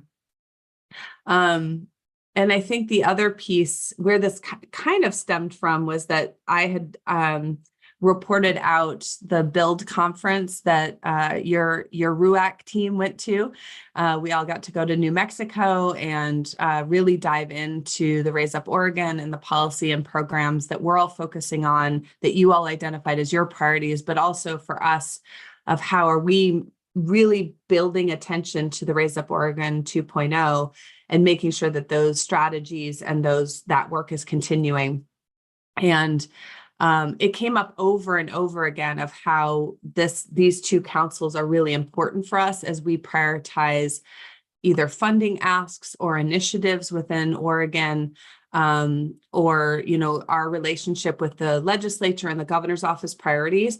How do we make sure that these two councils are talking to each other and that these plans are talking to each other, so that we don't spread out? If we get too spread out in all of our initiatives and all of our priorities, oftentimes it's not easy for those that aren't living this day to day to see where should we be focusing as a state. So I just had wrote a little article, but really connected all your work to the System of Care philosophy, which is that cross-system alignment and working together to make things better for children and families.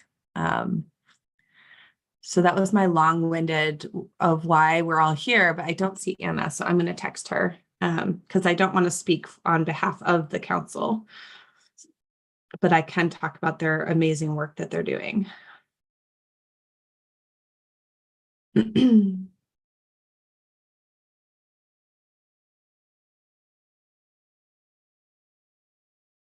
I guess I have a quick question for you all. How many of you were aware of or familiar with the System of Care Advisory Council before today? So a couple hands, some nods, no. Okay.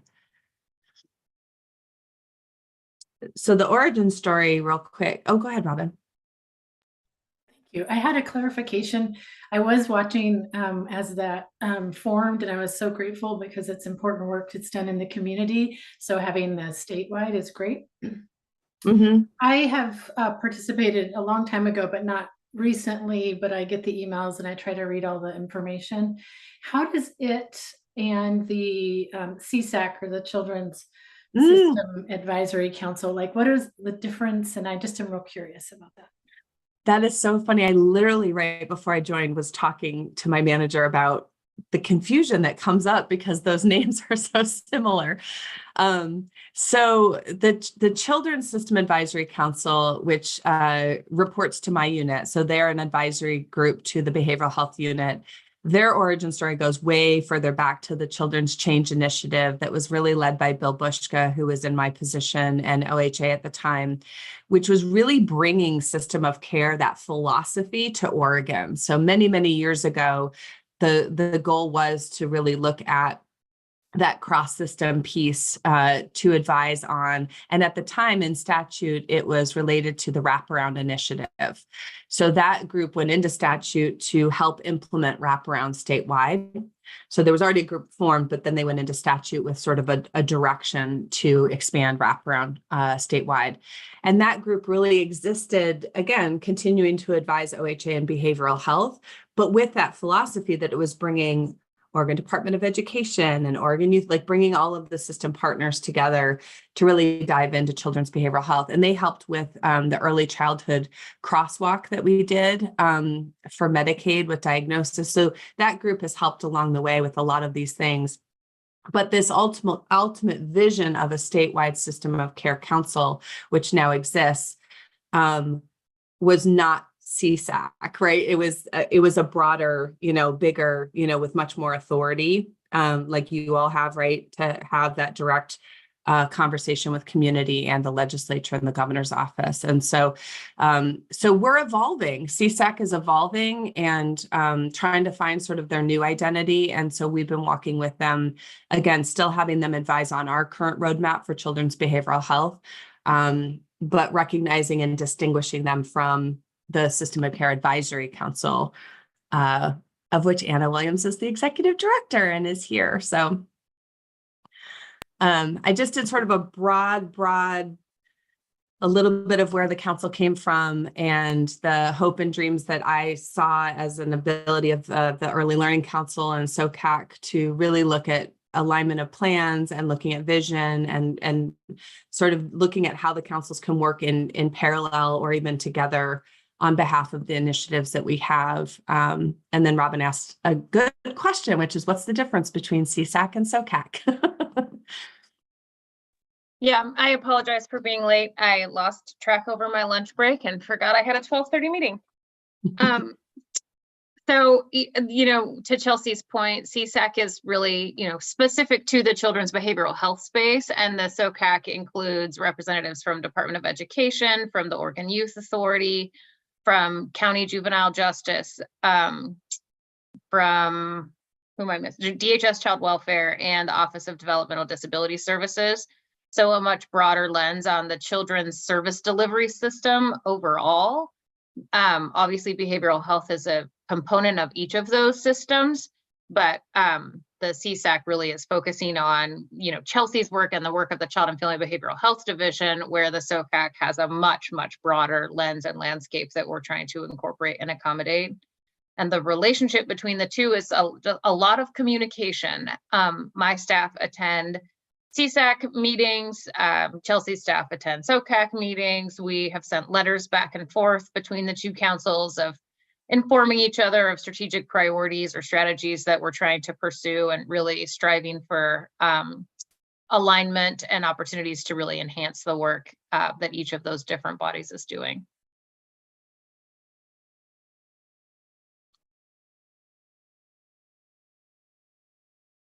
And my internet just told me I'm unstable, so I apologize for that. So if I cut in and out or I'm not streaming, let me know, or move on without me.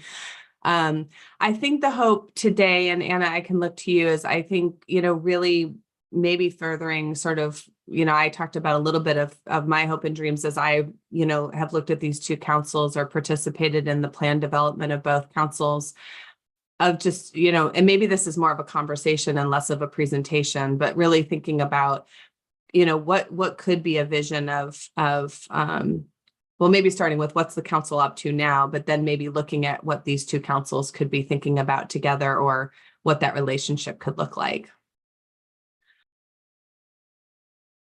Great. Is it helpful for me to give a what's the council up to now kind of overview? Okay. So the sort of main projects that we're working on now, we got the timeline for our strategic plan, which again really is focused on the children's service delivery system across the board, which would include early learning. We've even been talking about universal home visiting and those kinds of things as part of our sort of vision. Our strategic plan is due to the next one, January 1st, 2026. And we're in conversation with the governor's office as far as sort of how broad and how creative they're really interested in us getting, right? Are we talking about a system transformation strategic plan? Or are we talking about something more incremental and sort of based on what we have today, what would a 5-year plan really look like in terms of just improving alignment and outcomes? I don't have that answer yet, so I can't tell you how dramatic our strategic plan may recommend in terms of changes to the children's system. But that is, we're in conversation with that now. So that's our primary role and our primary focus.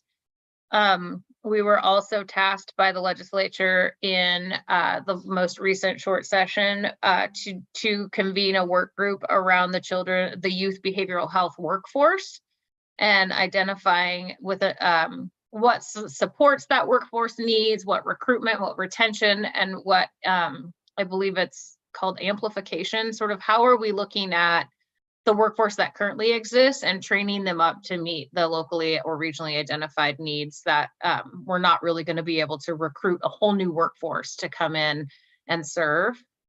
And our focus is on folks who are trained below the master's level. So bachelor's level, associate's level, peers. We've even been tasked with looking at what kinds of career and technical education programs in high schools might be relevant to this work.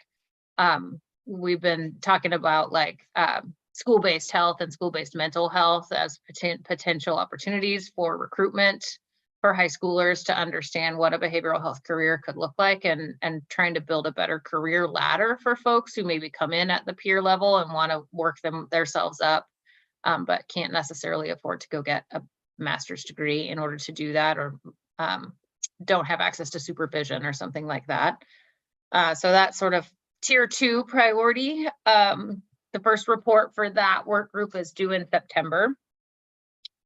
And then we're tasked in the 2024 legislative session with a project to provide training and capacity development across the state for how our system is responding to and serving drug endangered children. And the definition for drug endangered children is really broad in terms of it could be drug use in the home via a parent or sibling, and potentially a child welfare involvement if there's neglect or abuse as a result of that drug use. But it also includes kids who are endangered by drug use in their community.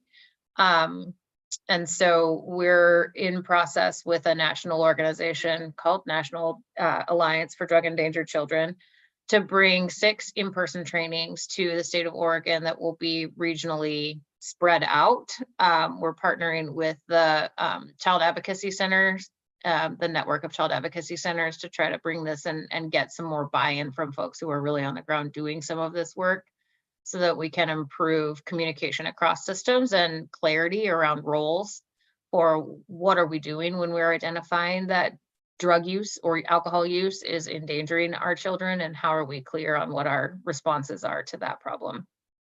So those are the sort of 3 big projects or tasks that we're working on. And then we're also really focused on barrier resolution. So as the local regional systems of care identify challenges with access to services, they try to identify and resolve those as close to the ground as possible. And some of those things are state policy or Medicaid policy, or lack of access to appropriate assessments, or things like that that get sent up to us because it feels like a state level solution, or state consulting is necessary to resolve that. So we take those and do some research and try to find like who can be helpful in this regard, and then assign roles so that folks can say, I'll take lead, I'm going to need support from these other agencies in order to really resolve this issue. We focus on things that are multi-system. If it's something that's a, IIBHT problem, we say, hey, Chelsea, Director of Child and Family Behavioral Health, there's somebody who's struggling with one of your programs. What is it that you can do? Or if it's an Oregon Department of Education problem, we do the same thing with our contact over there. But when it is something that's truly cross-system in nature, so for instance, children with intellectual and developmental disabilities who are insured via multiple avenues, right? They may have private insurance and be on OHP, who are struggling to get mental health care. That is a problem that multiple systems need to collaborate in order to resolve. So those are the kinds of things that we pick up.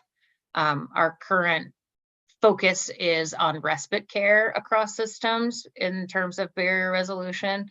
On dental care for special populations, we have a dental care desert for kids who are struggling with behaviors or developmental disabilities. Let's see, what are some of the other ones that we're working on? Access to sort of therapeutic care for our youngest Oregonians, which may be something that you're interested in. We've heard from a number of providers and families across the state that they're having 2-year-olds and 3-year-olds that are really aggressive in the classroom, and they're really struggling with figuring out how to serve those kids. And so DELC has actually been incredibly helpful in that conversation, as has Department of Human Services, partnering with places like Relief Nurseries to try to figure out what skill sets and resources can be brought to bear to solve these problems. Different communities have different resources, and so sometimes we can say this is what every community should do, and they can't, because they don't have the resource to do that thing. So we're really trying to drill it down to a regional solutions sort of structure. So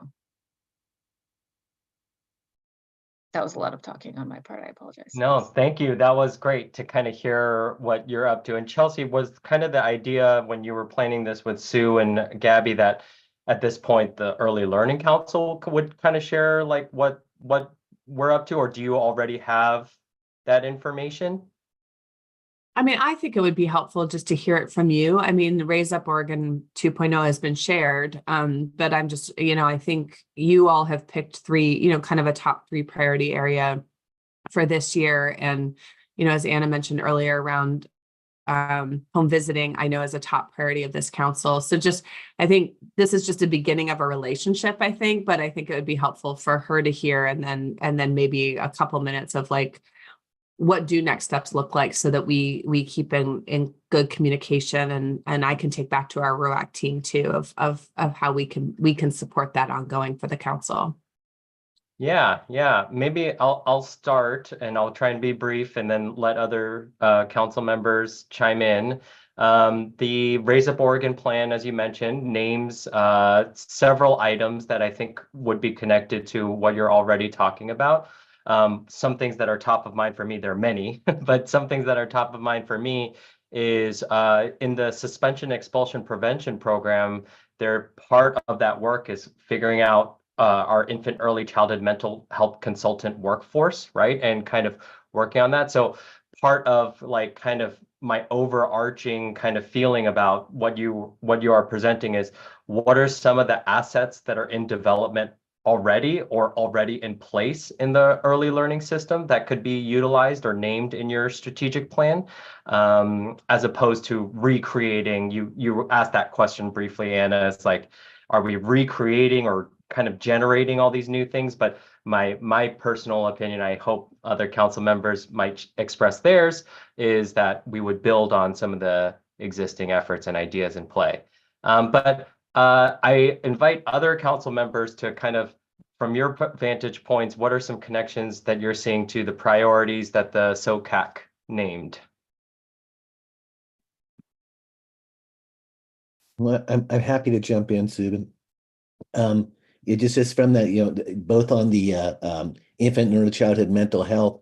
I'm just not sure how closely you've tracked the work that's been done. We just got a timeline recently. Several of us were on a call yesterday with the timeline of implementing the infant and early childhood mental health consulting program for early childhood. There have been regional service providers identified in most every area of the state. For Southern Oregon, it's our Relief Nursery, the Family Nurturing Center, for instance, and they're charged with helping to coordinate infant and early childhood mental health care in early childhood in each region. There is a statewide entity that's organizing that as the statewide group, the Oregon Infant Mental Health Alliance. I don't know if I have that right. So I just want to make sure that you're tracking that, Anna, and that we also have the pyramid model for early childhood that's being scaled up across the state to put in a kind of multi-tiered system of support in early childhood programs to address behavioral health specifically. And then thanks, Alyssa, just put the service providers in the chat there. And then home visiting, I don't know if you've tracked the development of the Oregon Home Visiting Coordinating Center, if I got that right on the acronyms, at Portland State University with Beth Green, and we've been able to braid funds to get that going. DELC, OHA, ODHS, the Ford Family Foundation have been able to braid funds to develop a coordinated center to try to really make a intentional coordination of home visiting programs in a way that has local decision-making with the various home visiting programs with state support. So that's been a lot of focus of the council for the past several months. Just want to make sure those were on your radar. Thank you, Peter. Robin. I second what Peter and both Subin and Peter talked about in terms of some of the programs. I wanted to go back and respond to some of the points that were made. And I wanted to start, Anna, where you talked about the 2-year-old who's posing behavioral health or challenging behavior that may need additional support. And that's where I think that you and Chelsea working together from CSACs or that council's behavioral health and the awareness of birth to 5 in behavioral health still has a difficulty time getting center stage when we know that a lot of the things later would be prevented if we started earlier. And so I just wanted to bring up that parental, I'm starting to have the title differently. I'm growing as I age, parental and maternal and infant and early childhood mental health, knowing that the context of the family is complex, that infant that is born into it is influenced by all those relationships in that home. And so I was thinking about, my question about the connection between CSAC and the system of care being informing system of care about early childhood, in particular, the needs and the gaps of behavioral health services. When I think of, I think the goal that is named in both cases is workforce and the shortage of workforce. I appreciated you talking about starting with the sort of growing your own, I'm going to call it the lower levels of maybe education, levels of education, but starting at the 2-year to sort of build on what we have and to build the grow your own and capacity in the community is really important. And with specific tracks to maternal, infant, and early childhood mental health criteria or workforce training, because it is the gap that we see in community where you may have a whole community health agency who has maybe a couple, depending on what kind of rural community you're in, some no particular training in supporting that age group. They may say, we'll support a mother with depression, but we would support her in a one-on-one. It wouldn't be early mental health in early childhood is the context of the relationship for that baby being. So that sort of dual patient, the parent and the child, that's something that I wish the state would simplify for therapists so that they could have a dual billing for both parent and child. That would encourage more. And maybe definitely don't know as much as you do, Chelsea. So you could speak up about like that dynamic of, we have the crosswalk for early childhood, the birth to 5 and Medicaid, but do we have people billing appropriately? Like we have therapists who can bill for both across the state. And when we don't have it billed, does that tell us where the gaps are in therapists who are actually trained and are billing for Medicaid for that early time? So I'm going to breathe because I know that I'm saying a lot and I could continue to make questions come out, but let me pause and just see. I saw your nodding head, Chelsea. I wanted to give you space to respond.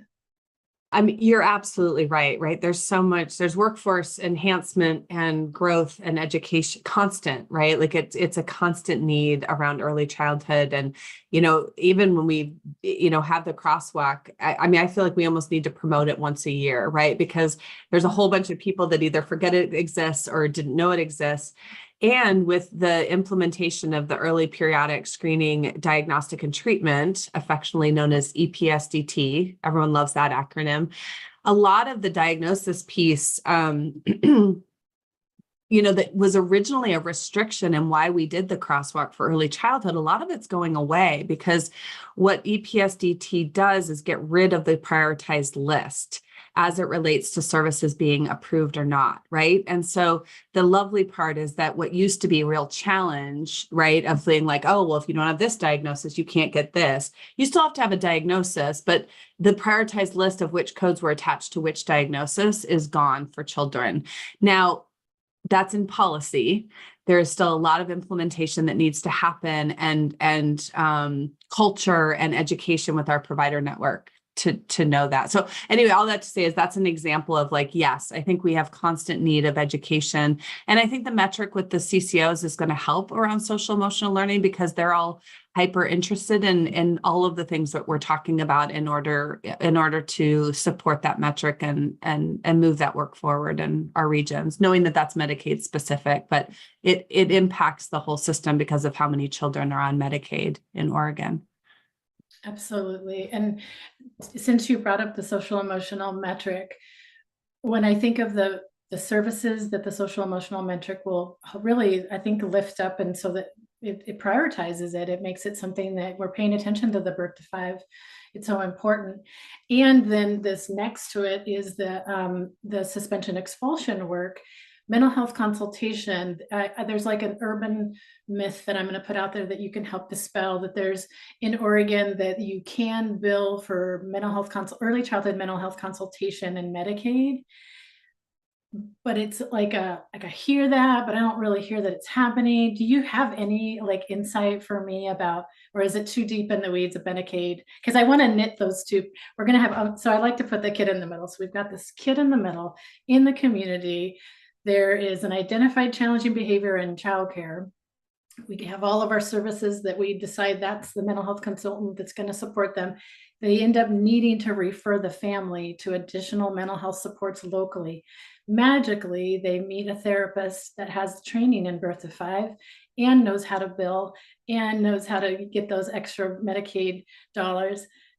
Is there a mental health consulting Medicaid billing for the service that's provided back in childcare? I think there might be some language, and yet it's still a little hard for me to pin down. Do you have any insight into that? I'll loop back because I'm not an expert in Medicaid billing by any means. I know that the first part of that scenario you gave is not Medicaid billable, right? You have to identify the medical necessity and appropriateness for a service. It doesn't mean that we can't get super creative in Oregon. That's what we're known for nationally. But let me take that back specifically. I know other states are using block grant and other funds to support mental health consultation because they have not been successful getting Medicaid billing because again, you're pre sort of determining the need, right? You're assessing the need or consulting around the need, but I'll take that back and loop back with the council. Well, I have high hopes that the creativity that the CCOs will be incentivized to do in community will help to cover some of those pre-diagnoses pathways. And so let's just keep talking about that. Yeah, it sounds like this will not be the last time you'll be on the Early Learning Council's agenda. And I'm sure Sue is already thinking about ways that we can continue. We didn't even get to talk about your Pillar 4 being community-based and how that intersects with our hubs and our regional kind of approach here in the early learning system. So thank you so much, Chelsea and Anna, and we look forward to engaging in the future. Awesome. Thank you, guys. Thanks for having us. Thanks so much. Appreciate it. Bye. At this point, we're going to pivot into administrative rulemaking, a discussion or presentation from Chris O'Grady. We've met Chris many times. And I'm going to read out loud the text that Sue sent me. Please ask Lori Nordlian to intro herself since the council hasn't met her before. She has a very impressive background. So, yes. Thank you so much, Subin. We will actually have Lori introduce herself when Lori does the procurement rules, but I'm going to kick us off and get us started with the public records request rulemaking.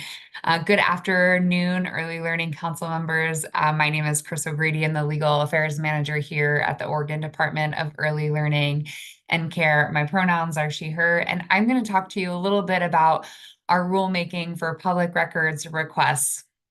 As a state agency, the Oregon Department of Early Learning and Care, almost everything that we do is a public record. As a matter of transparency, it's really important that we keep public records and that when the public requests these public records that we actually deliver it to them. It's a matter of transparency within the government system that we actually have a public records request process. We do have a few exemptions to when we do give out information and what is subject to a public records request, and that's outlined by statute. We are in compliance with the public records request rules, the model rules for public records requests as outlined by the Assistant Attorney General, but we do have some individualized agency processes for our public records request. So we are bringing forward some permanent rules for the Department of Early Learning and Care, and we're going to give a presentation for you today on why we are bringing them forward as is, and then we will bring them forward to the Early Learning Council for vote and adoption in our June meeting. Next slide. So a little bit of history and background for our public records request. As an agency, we are actually legislatively required to have an outline and to publish our policies and procedures for a member of the public to make a public record request. And previously, even when we were the Early Learning Division, before we became our own agency, we really looked to this legislation as well as the Department of Administrative Services statewide policy. And you can see the policy number referenced here and the Attorney General's model rules for agency and boards. So not only do we as an agency, are we subject to public records requests, but the Early Learning Council is also subject to these public records requests. And as agency staff that support the Early Learning Council, if there's ever a public records request that comes in regards to the Early Learning Council, we are the folks that would be responsive to those requests. These policies and rules outline timelines for when we need to respond to public records requests. But we do have specific procedures within our agency, and we do get public records requests from members of the media, childcare providers, and parents and families. So we really wanted to make sure that folks understood what our process was. We became an agency on July 1st of 2023 and wanted to ensure that our process was transparent. The Attorney General's office recommends that all agencies and boards adopt the model rules for the procedure around rulemaking to comply with the Administrative Procedures Act. And this is why we are bringing these rules forward to use the Early Learning Council. When an agency actually adopts model rules, we don't always need to bring them to our governing body for vote, but because this is such a matter of public interest, and we do have a lot of public records requests from media outlets and from childcare providers and from parents, we wanted to go through the more formal rulemaking engagement process so that we could hold a rulemaking advisory committee and leave the rules open for public comment. Next slide.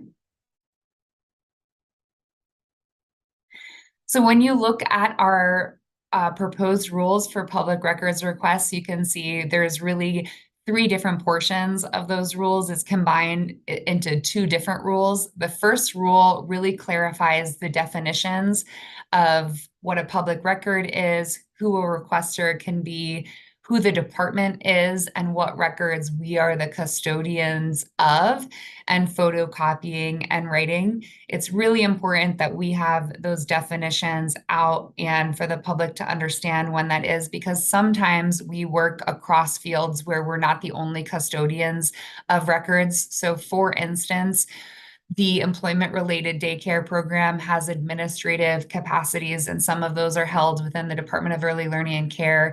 And some of those administrative records, because the program moved over from the Oregon Department of Human Services, they actually hold some of those records. So when we get a public records request that might be from 2019 for the ERDC program, we may have to point the requester to the Oregon Department of Human Services to make that request, or we work in collaboration with another agency if the records are jointly held. You'll see that the proposed rules also outline the fee structure for when we make public records available and the policies that we can move forward on what those prices are as an agency, but also when we don't actually have a lot of say in what the fee structure is, because the Department of Administrative Services sets that fee structure out for us as an agency. And then the proposed rules also go over what a fee waiver and reduction is, and it outlines the process for members of the public for what we use in determining when a reduction or waiver of fees may be made, and the factors that we consider as a department when we apply whether that ask for a fee waiver or reduction is a matter of the public interest. And so we often get fee waiver requests and reductions from members of the media, from different research institutions, from parents and childcare providers when they are requesting records. So this just outlines that process and the factors that we use in determination with them. Last slide. In terms of public engagement and next steps, we held our Rulemaking Advisory Committee, or RAC, on these proposed rules yesterday. As a matter of equity, there wasn't any comment on the actual content of the rules themselves, but they really did like that there was clarity of reasons for fee waivers and reduction. And there was some ask because some members of the public, especially providers and parents and families, may have never made a public records request before, that we give some more information on our website on the wording of how a member of the public can make that request and ask for a fee waiver or reduction. One example of what that could be is a 1-pager on the public records request process. There was also elevation of appreciation that our agency actually has a few different ways that a public records request can be made. So a public records request can be made via writing and sent via mail, or email, but it can also be sent via a form that we actually have live on our website and gives the fields that a member of the public would be able to fill out. And it was appreciation for that because that made the process really accessible to members of the public. We will leave our public comment period open until 5 p.m. on May 31st. So you'll hear any additional public comment that we have at our June meeting. And we will have our public hearing on these proposed rules on May 23rd from 5 to 6 p.m. Our next steps is that we will review and consider any additional public feedback that we have on our public records request process, and then we'll present these permanent rules for adoption at the June Early Learning Council meeting. Any questions or comments on these proposed public records request rules or the public records request process? We do have some staff here that work on our public records requests as well.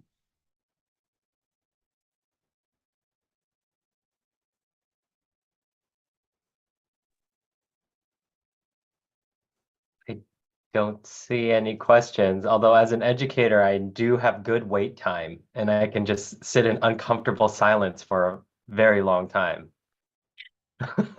Well, thank you so much for giving me the time to present on the public records request rule. If there are questions that Early Learning Council members have, please feel free to reach out to me and we can talk through those comments or concerns. And then next up is we have our Director of Procurement with our procurement rules. And again, Chair Miller wanted to say how lucky we are to have our Director of Procurement. So I'm going to also let her give a little bit of background on why she's such a valuable asset to our department. Which I'm still a little bit laughing about, but I would be happy to introduce myself and a little bit of background information. I'm Lori Nordling, currently the procurement director at Dell. Prior to that, I moved up from California in 1985 to work at the silicon wafer plant in Salem, where I worked for 20 years in procurement, and coming over to the state in 2006. Where I spent my first 16 years at the DAS statewide procurement office. So I've got lots and lots of experience on working with every single agency on procurement. So thank you. Okay, procurement rules.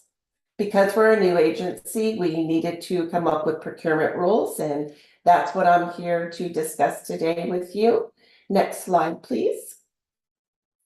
So for our proposed rules, we used efficiency for uniform procurement across the department to make it more clear to our grantees and our contractors on our applicable policies and procedures.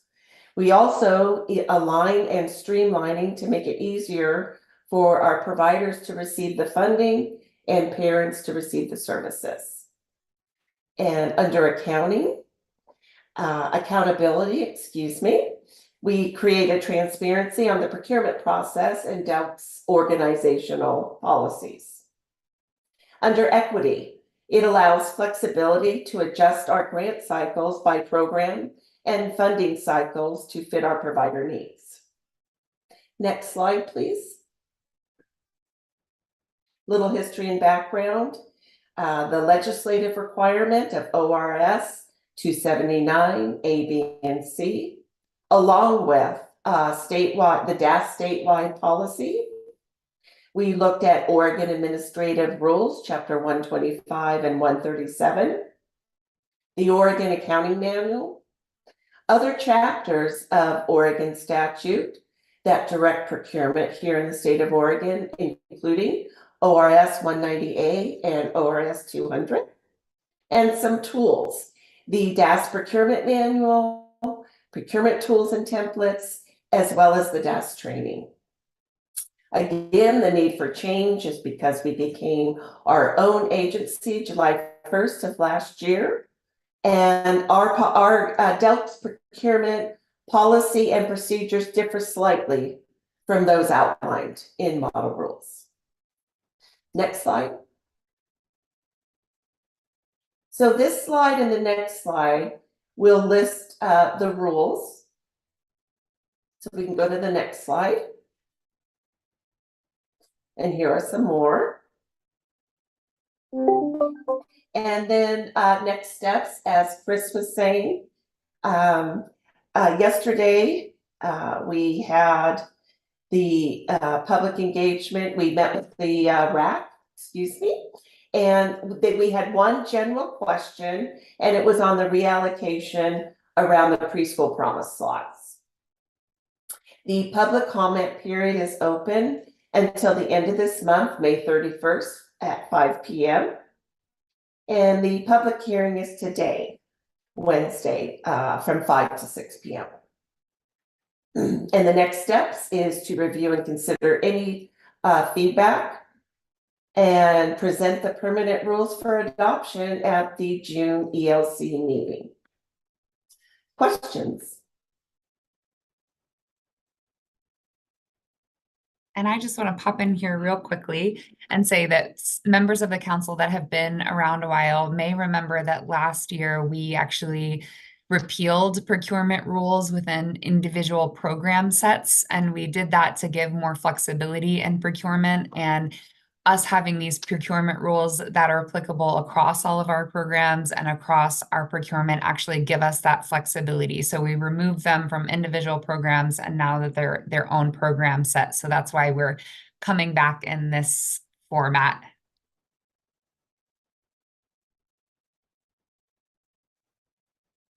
Thank you, Lori.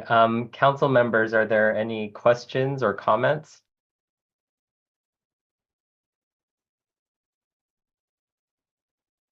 Well, thank you, Lori. That means you nailed it. If there's no, I'm sorry, I couldn't quite raise my hand quick enough. And I also was waiting for others, since I feel like I took way too much airtime earlier. But I have once in a while in the public comment YouTube channel, I jump on those to see, like, is anybody making public comments on these? And I review the videos, and so often staff just have to wait it out and have the space. I just was curious, like, is there, Chris, you do a great job of just like, I'm just gonna sit here. I know that's what you have to do. It's so important. I wondered, like, are there sometimes more people participate than others? I've just not seen people really participate. And I think, I wonder what that's about. Yeah, unfortunately, I would say across all state agencies, holding a public hearing is actually a legal requirement within the rulemaking process, and it is not very community engagement friendly because we're actually not able to engage in a dialogue during an official public hearing. We are only able to read a script and accept verbal comment. Because of this limitation, when agencies hold public hearings, 90% of those public hearings have zero attendance across all agencies. We do sometimes see attendance, and one or two people will give public comment on rules that they are very interested in. Sometimes we will see one or two people come because they want to hear other folks give public comment, but no one actually came to give public comment. And then other times we have no attendance at all. But the reason why we open up most of our rule sets for a longer public engagement process and rulemaking process is because this allows us to not just have a public hearing, but also to have a rulemaking advisory committee where we open up applications and can go over the content in more depth and have a conversation. And on average, we have at least 15 members of the public engage in our rulemaking advisory committees. Sometimes, especially for the childcare licensing division, we'll have 120 or 150 people apply to be on those racks. So there is a lot of excitement to be able to engage with the agency when we're able to have more of a constructive and back and forth conversation with people on the content of the rules. That's super helpful, and it makes a lot of sense. I know I would be probably hesitant myself to go to one of those and make comments. It makes me think about, well, private philanthropy, things that we can do to, I don't know what the word is, create leadership, coach up, create voices, people from the community who feel like maybe they get a little extra and I'm not directing this at you, Chris, but like, are there things that we can do to help community voices feel confident to go on one of these sessions and make a statement that's well thought through? And I would be nervous. I'd be like, what am I going to say that doesn't sound right? But a little bit of coaching might help them speak, especially on those topics where you get 100 or more applications. If we could have all those voices somehow be heard, that would be so wonderful. But I appreciate getting to ask the question because it's been on my mind. Thank you. You are very welcome. I would say we are also thinking through what we can do as agency staff to make these sessions more approachable. The draft rules are sent to folks who are not selected for the Rulemaking Advisory Committee, and they're actually available on our rulemaking website page. And I have learned to do website updates just so that we could keep that page as updated as possible, as well as public comment reports. But I would also say it would be great to have our nonprofit partners and other partners in the field also working with community members on submitting public comment and content, because there's only so much you can do as a state staff to encourage that kind of engagement. And sorry, Alyssa, I could see you came off mute. No, I was going to highlight exactly what you said, that we are still trying to take advantage of the volume of interest by making sure they can see the rules and have those opportunities for input, even though we don't have 150-person rack. So thank you, Chris.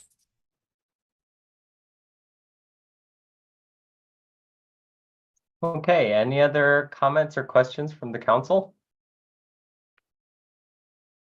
Okay, thank you, Chris and Lori. And so we will be up for vote in June, and we'll be well informed and prepared for that. Thank you.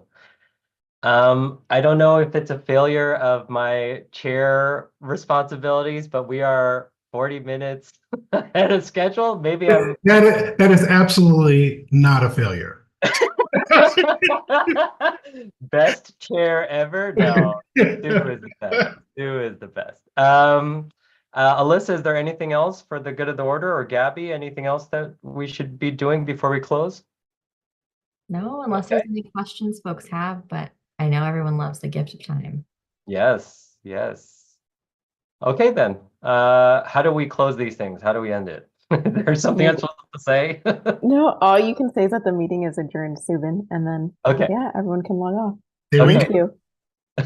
Meeting is adjourned. Thank you all. Thanks, everybody. You all take care. Bye. Take care.